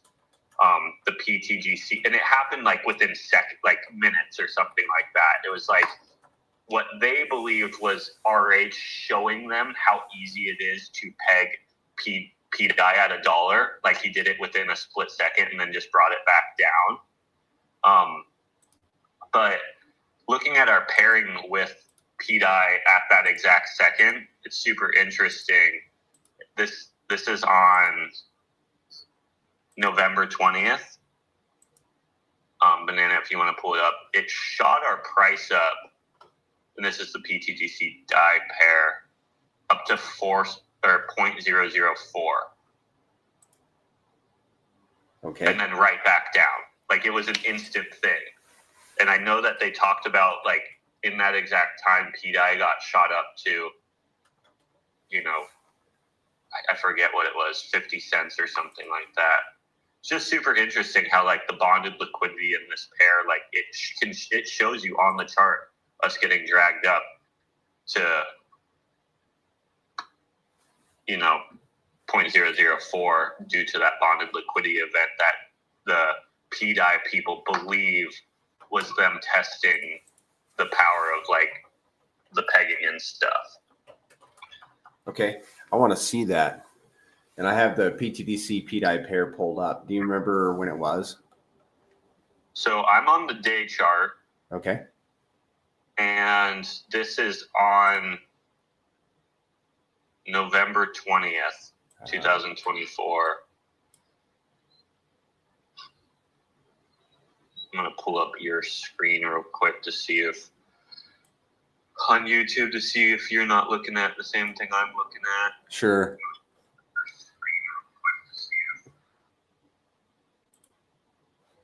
Oh, I'm on. Yeah, I got to. A second, guys. Let me copy this and get it over to the browser window that's actually where I'm using. There we go. Okay, November 20th. Hayden, we got 300 people watching right now. I think that's just about a record for a Saturday. Okay. That's great, Prairie.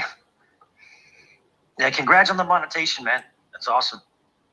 Hey, why not, right? Thank you. Absolutely. There's no reason to not make money. Go on Dex Tools. Go on Dex Tools for me, Okay. Banana, because I'm looking on Dex Tools. Oh, yeah. Let's do that.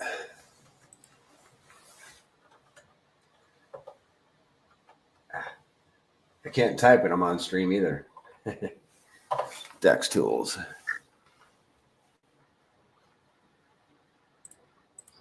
Okay. And we'll search for pTGC PDI.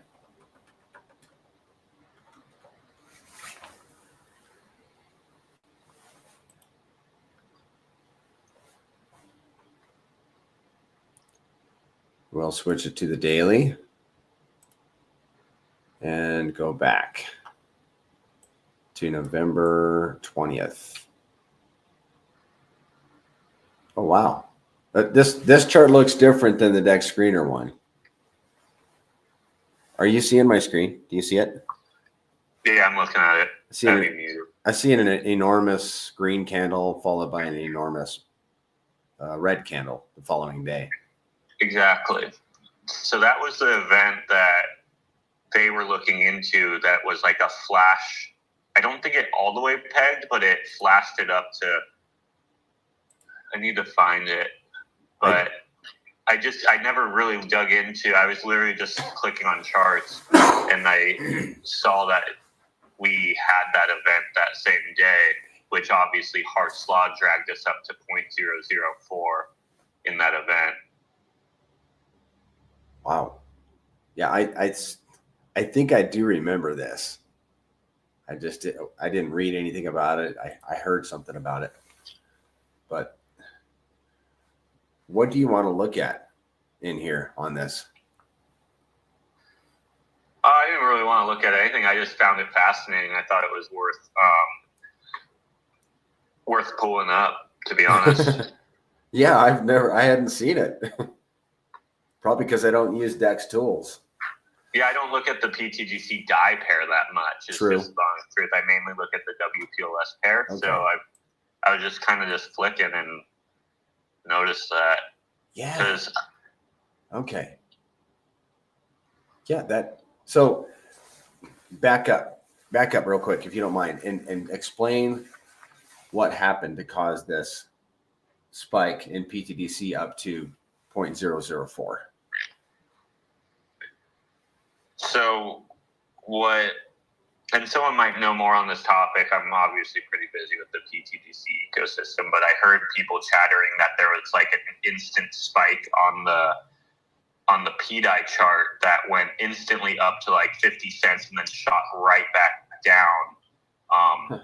And they could see it being like manipulated on like the back end via like arbitrage and stuff like that. So they believe that was the team who's planning on obviously pegging PDI, like seeing how easy it would be.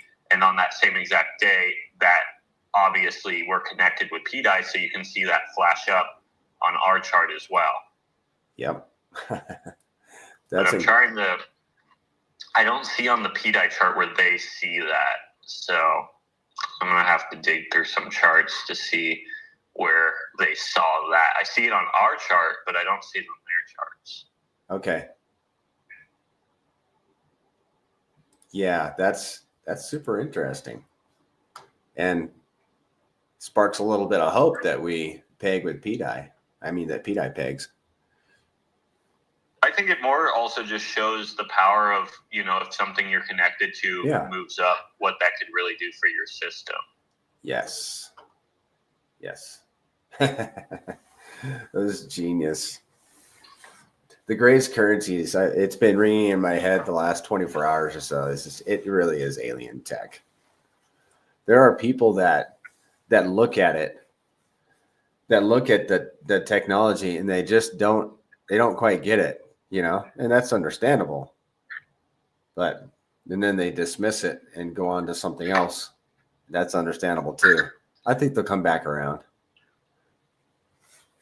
because it's alien tech. It's just, it's PTDC and UFO are in a class of their own. Okay. Do you want to go back to the look into PTDC? I actually have a question about the lock calculator, and it goes back to what Manda was just saying about 20 minutes ago about the distribution. When somebody early end locks a portion, if they're not in a 10-year lock, a portion will go to the dead address. And I think that's going to affect this PTDC lock calculator, because we've been able to determine that about 400, from my experimental wallet, about 400 million PTDC is being unlocked on average per month, for the last year. But some of that PTDC actually is going to the dead address. And I don't think that we factored that into this calculator, because you're putting in we have the total locked, you have the simulated lock amount. And let's say we do 100 million. Let's say somebody unlocks a bag of 100 million. You have to say the caveat. This is a 10-year lock. If you wanted to simulate a 90-day lock, you would make that number not 100 million, but 55 million, if that makes sense. Yeah, because the thing is that unless it's a 10-year lock, if that lock early ends lock, a portion's going to the dead address, unless it's a 10-year lock. Yep. So we have 400 million PTDC being unlocked on average, but we don't know how, what tier those tokens were in. It could have been all 90-day locks, and thereby it's not 30% of 400 million that's being distributed, but 55% of that.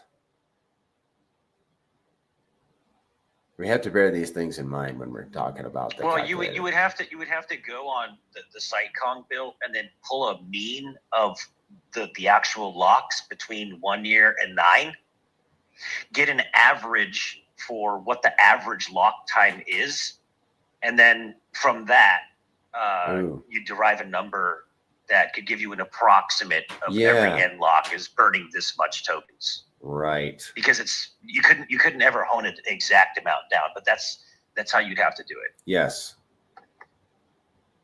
Okay, that's good. Which doesn't mean that it doesn't invalidate this calculator. It's still very impressive, what these early end lock penalties could be for lockers in the future as price goes up, which is happening, by the way.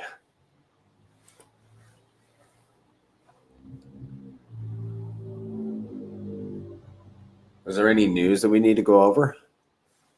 What's happening? The one thing too to note, Zen, when you end the lock, it's not like in a stake. When you stake, you can pull out just a portion of what you have staked. If you end a lock, you have to end all the tokens in the lock. You can't just pull out a certain amount of the tokens in the lock. Yeah, that's correct. You can end a portion of a stake, but not a lock. You got to unlock the whole thing. Yeah, and that's another very nice feature of the stake. Oh, boy, that's incredible. Yeah. Obviously with Hex, it's different than that. Like if you end it, you got to end the whole thing. But with the stake, you have the option of just pulling out what you need. With the lock, if you end the lock, the whole lock has to come out. Yes. It's really holding you accountable to your word, because with the stake, there's no commitment. There's no time commitment. You just staked it. You're earning a little extra. With the lock, there is a time commitment. You're actually signing a contract on locking these tokens up for X amount of days or years. And if you early end lock, then you're going to be penalized. Right. And so part of that penalization is you can't just unlock a portion of it. You got to unlock the whole thing.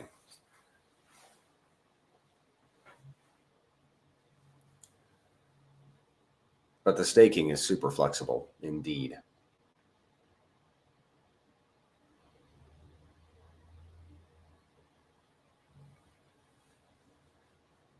Well, does anybody else care to come up and speak?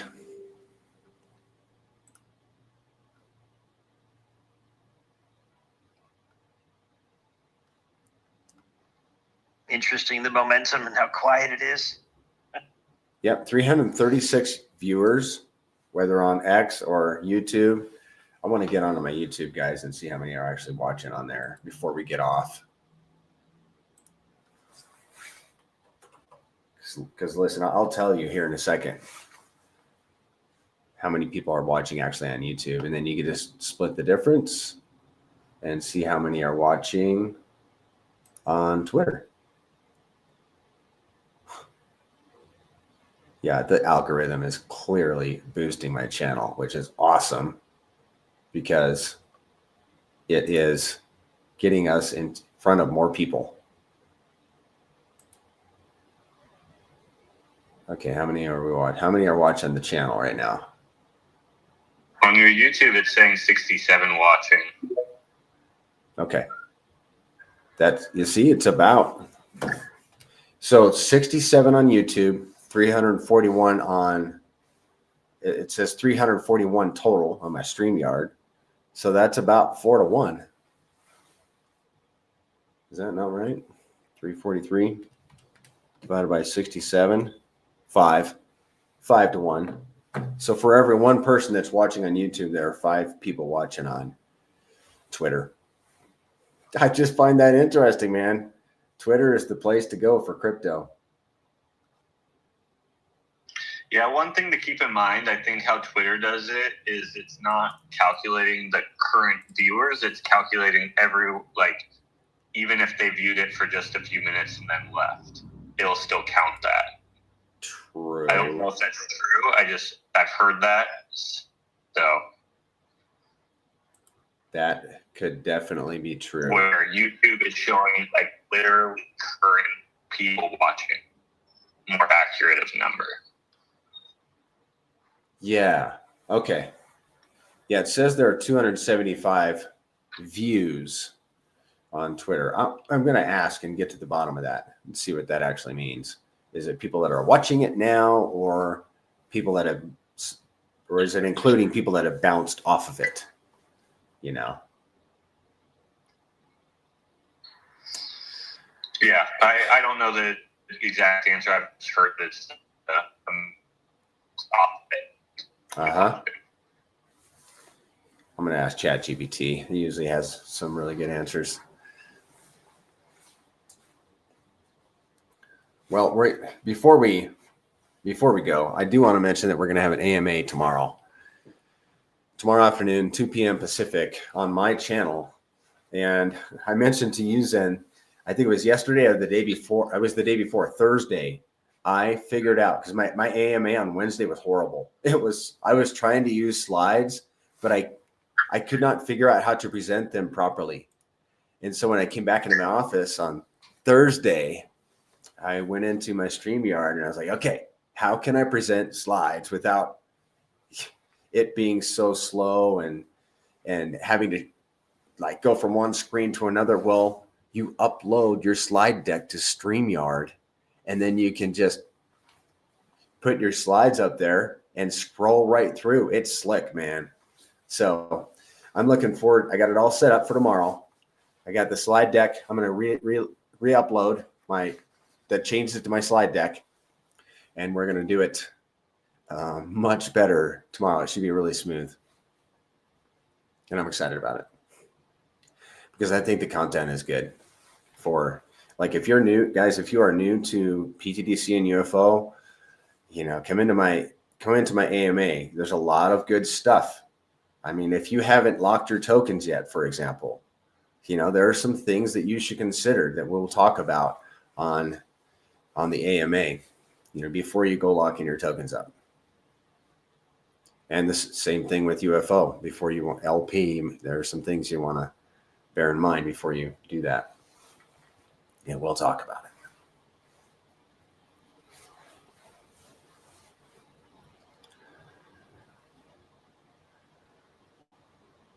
Well, gentlemen, we've been on for 2 hours. Zen, I know you're not going to play pickleball today, but are you doing anything fun? Yeah, we got these Legoland passes for Christmas, so we're going to Legoland today. Me and my wife and my son. My cousin's coming down from Orange County, who's the exact same age as me, so we've been pretty much, I would consider us close to best friends our whole entire life. So he's coming down with his girlfriend. Not that any of us care really about Legoland, but he's more coming down just to see his nephew have fun. Oh, cool. And that's nice. He's a pTGC and UFO holder, so he's probably going to yap my ear off about pTGC. You can tell him all the updates. Have him go to look into pTGC. If he's locked, you can have him go to the locking calculator. That's all. He's locked and loaded. He doesn't he's not like crypto obsessed like me. So he doesn't look at it every day. Like, I wouldn't even be surprised if he doesn't even know where we're at right now. Uh-huh. Okay. Well, that's nice that he can be that way. Yeah, he's like a lot of us, still got his business that he's running and all that kind of stuff. So he stays busy enough with all his own stuff. Uh-huh. Yeah, he's actually a tattoo artist. So whenever you're ready for your tattoo, man, he's ready for you. Prairie ain't gonna get no tattoo, bro. Don't say that. He ain't gonna get no tattoo. He said 1 billion market cap. Dude, Prairie's wife will have a heyday on Prairie, man. You put a tattoo on his ass, you crazy. Oh boy. I'd have to hide it. There would have to be some That's like place putting a tattoo on the most conservative dude you've ever met, bro. His wife's gonna be like and it's got to be an alien with a UFO on top of it, like beaming a Gray's alien down.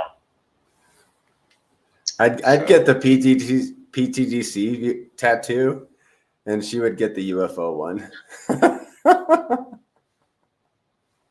There you go.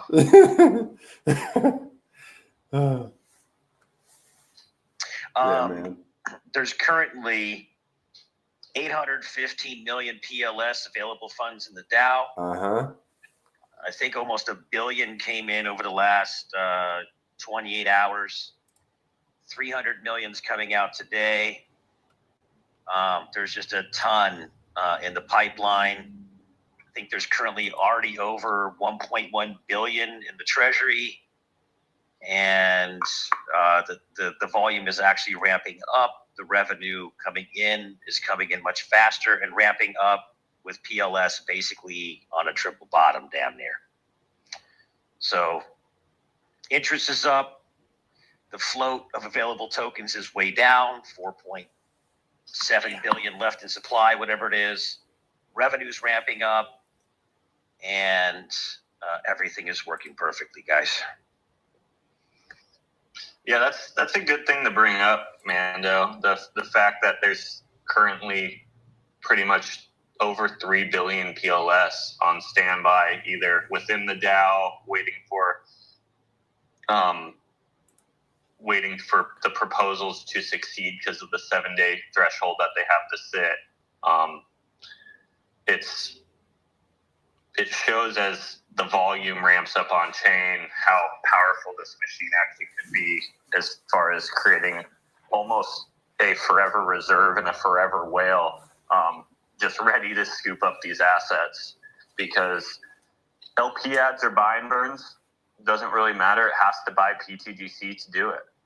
Obviously with the LP ad, it buys half pTGC, half UFO, but that's still a buy on the chart with half of that revenue and keeps pushing the price in the positive direction, even with, if people want profits or even if PulseChain pulls back, kind of like what's happening right now again. It just gives us ammo to keep succeeding and keep pushing in the direction that we all hope and believe we should be going. So Viscero is asking on YouTube whether Coach is, what is the role of Coach X? Coach can answer, or he's gone now. Yeah, I saw he's gone. Yeah. So Coach, and this kind of actually goes back to when I started to first kind of bring this product out to people. I met Coach in the Zen community on a Spaces, found out he lived literally probably 15 miles from me. And we met up actually in person, and I kind of told him what I was working on as far as deploying on PulseChain. He was already a PulseChain guy. So we kind of built a friendship from there as I was working on it. And I knew he kind of already was a little bit of a personality on Twitter. So I asked for his help as far as getting this idea out there to the public. He agreed. He really liked the product. He understood the product. Obviously, I gave him the rundown before it was even out. And in the time of this, as I was even still working on the product, he was deep into the PDI investigation time period. And he actually put me onto this whole PDI thing. So then I went down that rabbit hole, because I'm not really I talk about this all the time. I'm not a gambler as far as tokens go. So whenever people who are kind of more meme coin degen people bring these things to me, I wipe them off. I like to say, okay, that's cool, you do your thing, that's not really me. But he kind of explained the narrative behind this, and I said, okay, I'm going to pay attention to this one, because this one actually seems a little bit stronger than the everyday pump 99% of projects fail idea. I felt like this could be that 1%. So I said, let me look into it. And then when I was studying the system, I realized one of the biggest features of what creates pTGC and UFO being successful, I was able to solve the one problem that 99% of cryptos, no matter how good the code is, no matter how awesome the community is, I actually solved the problem of demand. And when I found the solution to this by studying PDI, I obviously brought it up to Coach. I said, hey, I've been studying PDI. I've been watching all these liquidity pairs it has. Right now, people think it's a reserve of funds backing the PDI peg, but it's actually not a reserve of funds. It's just all these other liquidity pairs that are becoming market makers that are arbitraging against each other, actually protecting the price because there's value stuck in these other pairs. And I said, with the thing I'm developing, we can put the fee in between all of this movement and create a forever demand loop. Told him about it. He loved the idea. And pretty much then we went out and I deployed the code, and he knew exactly what the product was before it even caught. He kind of went on his own and started telling people about it, trying to get as much people involved as possible with the network that he had. He obviously didn't have as big of a network that he has now. So it took a lot of groundwork, right? Like phone call after phone call by both of us, just kind of telling people what this product was, because I personally like had no following, right? Like I was like an underground person that like no one even knew existed. So it took a lot of like grassroots effort. Like I still even remember like my first phone call with Mando, and Coach made that relationship happen. He connected us, and we built that from there. And Coach connected a lot of the dots. So as far as roles go, I look at everyone within this community as they have their own role. I even have my own role. Like, yeah, I have a group of founders I worked on this with. I'm technically a founder, but at this point, none of that even matters. What matters is we're a community. It's decentralized code on the blockchain. We're believers in the system, and we want to all educate on the system. And yeah, Coach has been around since literally before day one, and has helped so much with this entire process. He's put portions of his own money on the line. He's done tons of benevolent things for the system.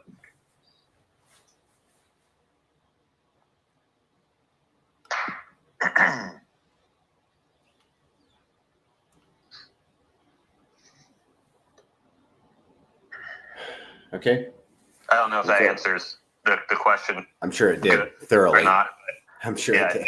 I think that was a pretty thorough answer. I think I wanted to answer it thoroughly because it seems like tons of people have this question, and no one actually asks me. I've had a few people ask me, and obviously I answer, but no, not that many people actually ask me that question, but it seems like a lot of people have that question. Sure. You know, Zen, I know there's other people involved, but as far as I'm concerned, man, you're the founder. He's the you're the guy that's been working your ass off on the front line every single day. And there's one founder in my book, man. Everybody else gets to benefit from it. Yeah, there's only so much I could do as just one person, though. I think a lot of the success of pTGC comes to the community. Like, I personally know the work that Banana puts into the system. I know the work that Mando puts into the system. I know the work that B-Roots has put into the system, Coach. And I don't want to take away from what our community has actually done. Because No. I'm just specifically, and you're always the nice guy, and you're 100% right. Like, that's why we always try to tell everybody. It's not just, there's so many people that try to, they think they can just fork code equals success. And guys, go look at the charts of the things that, this is the next pTGC. We're going to build on pTGC. Look at the charts. Just invert them against pTGC. They're all decimated. Yeah. Literally decimated. Whether it was our first amplifiers, which are great, they're cool, or other things that connected to us and tried to build and help us, the charts are decimated, right? Because there's a special synergy between the code and between just the professional experience and the marketing and the benevolence of the revenue in the DAO and the timing and everything, that it's almost impossible to replicate it. And you're right, Zen. It takes an entire team of amazing people to build something like this. But I'm just specifically speaking to when somebody wants to know who the founder of pTGC is, it's Zen in my book. Yeah, I just put it out there. Yeah, that's a lot of people don't realize this, but I was technically working on this idea for roughly 2 years before it was even out. Not just working on the idea, but like legitimately like paying people to take action on code. It was a long process even before PulseChain even existed. Not just studying cryptocurrencies, but studying real world assets, and studying basic supply and demand principles, economics, everything that really matters to make a successful asset, machine, value generating system, store of value, currency in a way. It was a lot of brainstorming, a lot of effort, a lot of time. And ultimately, the reason I was putting that time is because I was looking throughout crypto for a specific product and I wasn't finding it. A place for me to store my value, just value I've worked hard for in the real world, earn APY, price appreciation, growth, value generation, scarcity. There's a lot of boxes I was looking to check, and there just wasn't anything out there to do that. And I figured if I couldn't find it, a lot of other people couldn't find it either. And I think we need it, right? I think it solves a problem that a lot of people currently have as far as people who are in the workforce and trying to better their family's life, people who are even in crypto who make gains playing meme coin games but need a good place to store that value once they make it, because a lot of people just rotate that value right back to fiat and let the fiat inflation just destroy even the earnings that they've made in the crypto casino. It's proven so far to be what it was meant to be. Obviously, everything could go down and get messed up, but I'm very, very happy with how all the stars are aligning, and I think it has the potential to greatly change anyone who participates in its lives and operate in that fashion for as long as PulseChain exists. And I'm just beyond thankful that we were able to build a community around this amazing idea, because I do believe the community is a lot of the reason it is successful. I did put in some hard work before, but there's certain people that have just really stepped up and put in a lot of much needed hard work after launch as well, like Banana, just educating people and spending so much time. I'm very appreciative. Mando being there with me, having private conversations and helping me educate people, because he's very well spoken. The code was 100% done, but that doesn't mean that the job was done, right? There is still a lot more to that job that still needs to be done. It's just we had a fully finished product to work with. And it's a big family, right? It's amazing. Yeah, I gotta clip my boys, the Crypto Kings. Those boys over there, big freaking help. The marketing pros with that big Mexican horn. Dun, dun, dun, Yeah. dun, dun. Just the bullish marketing. It's huge, right? This product could be so amazing, but if no one knows it exists, it can't save them.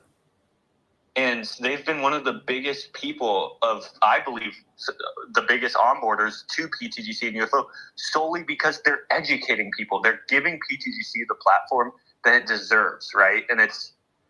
And again, that's nothing to do with me. That's them taking the time to talk with me, Coach, Mando, and getting educated on the system and also believing in it. And when they believed in it, they were able to educate people on it, which with this system makes it stronger, which is just so beautiful. The more value in it is more value working, which is more value generating.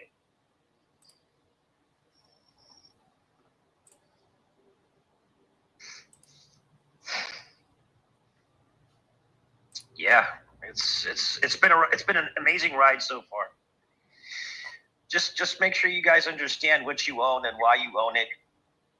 Get educated on the dynamics of how the systems work.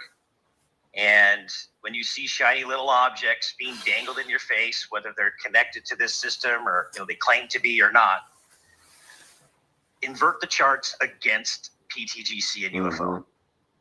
If a lot of the times what happens is they'll promote their things, and I just want to leave it with this. They'll promote their thing, whatever it is, and they'll show you the USD price of the thing.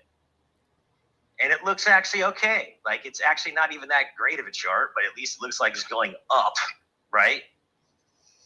But the only reason why it's going up is because it's paired with the thing that's going up. So it doesn't have its own independent price performance or independent price momentum or independent value.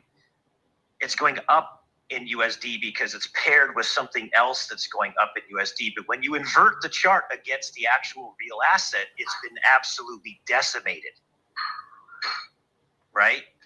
So don't be fooled into stuff. Don't, right now is a very important time in the market to lock in on those things that are real value, guys. And that's why you want to come into my AMA and so you can understand what you hold. Because what you said, Mando, right there is so true. We've all probably, most of us at least, been guilty of learning a little bit about a token, getting some, and then kind of backing away and kind of going off onto something else and not getting like really grounded in what you're holding. And then the tendency is to, when the new shiny object comes around, exit that token you were all excited about into something else.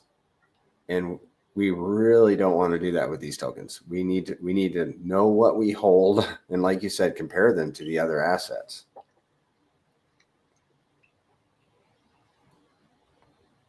Yeah, and here's the thing. Benevolent people, good people, like have launched things, right? But the performance is what it is. So what I'm saying is if you hold something that claims to be a derivative or an offshoot or whatever, right? But that thing isn't going up against pTGC and UFO. If it's not at least staying at equilibrium, or it should actually be outperforming it, then you're actually screwing yourself by holding the things that are not performing better than the true value. You're not getting the yield. You're not holding your percentage of the yield pool. You're not getting the X's on the token against the other asset, right? And that's where the education on how liquidity works and how these charts can deceive you into holding fool's gold versus the real gold. Yes. That's actually a very good live stream just to hold on that alone, Prairie, to be honest. Like going over charts and actually showing that concept is a very powerful kind of, education 101. Yeah. Yep.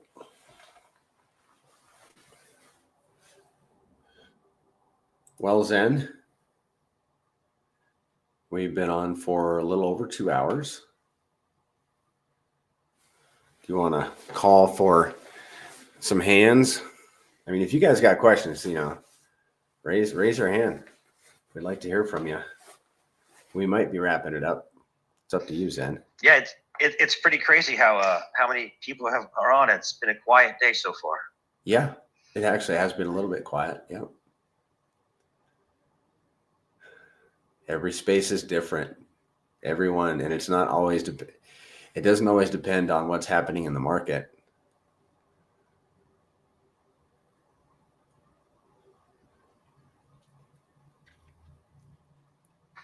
Yeah, no, I think that's good. I think,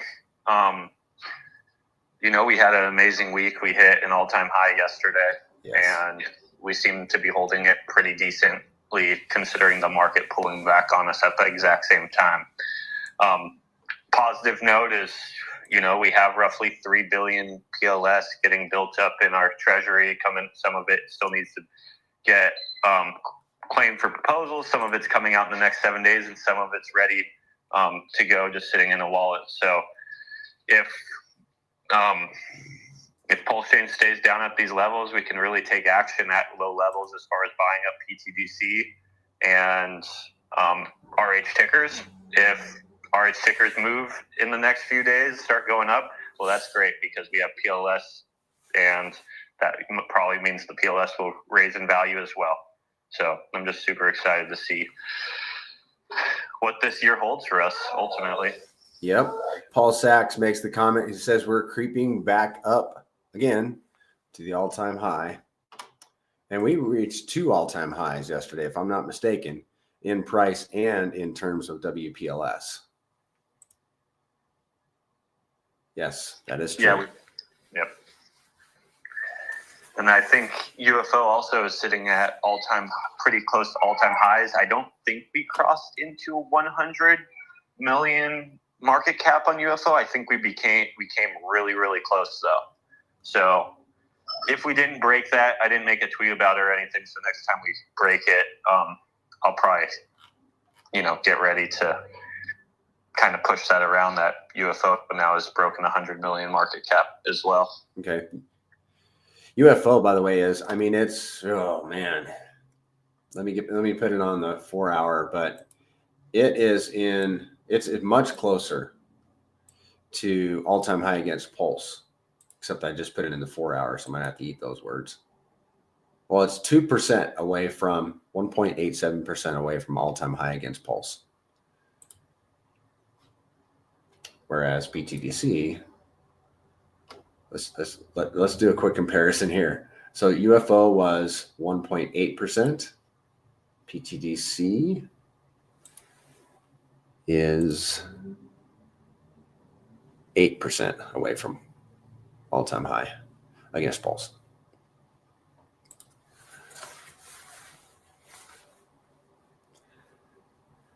That's awesome.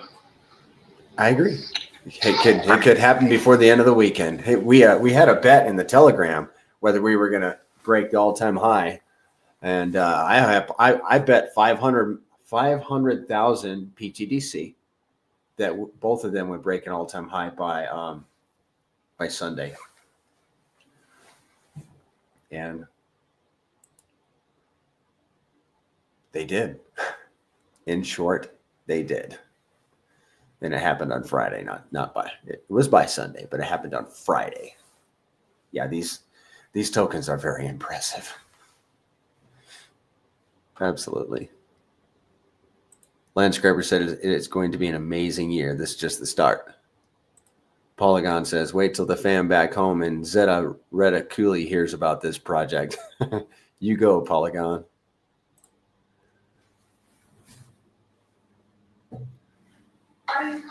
Yeah, I can't stress it enough how thankful I am that PulseChain is at these low levels, because what that does for the pTGC and UFO ecosystem is it makes it to where we have more time to keep onboarding people into pTGC and UFO at extremely discounted prices.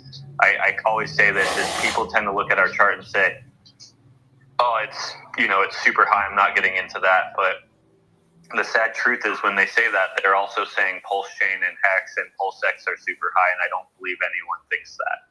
And if RH tickers remain undervalued, that ultimately means the price of pTGC and the machine of pTGC and the liquidity of pTGC is being suppressed.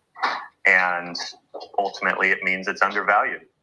And the more we can do with PLS and RH tickers consolidating at these lower levels, in my opinion, is amplifying the foundation for our success in the future, which is just beautiful.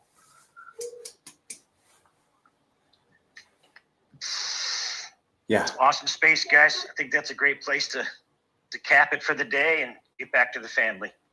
All right. See you guys. Thanks for coming up. You bet. Thanks, everybody, for being here.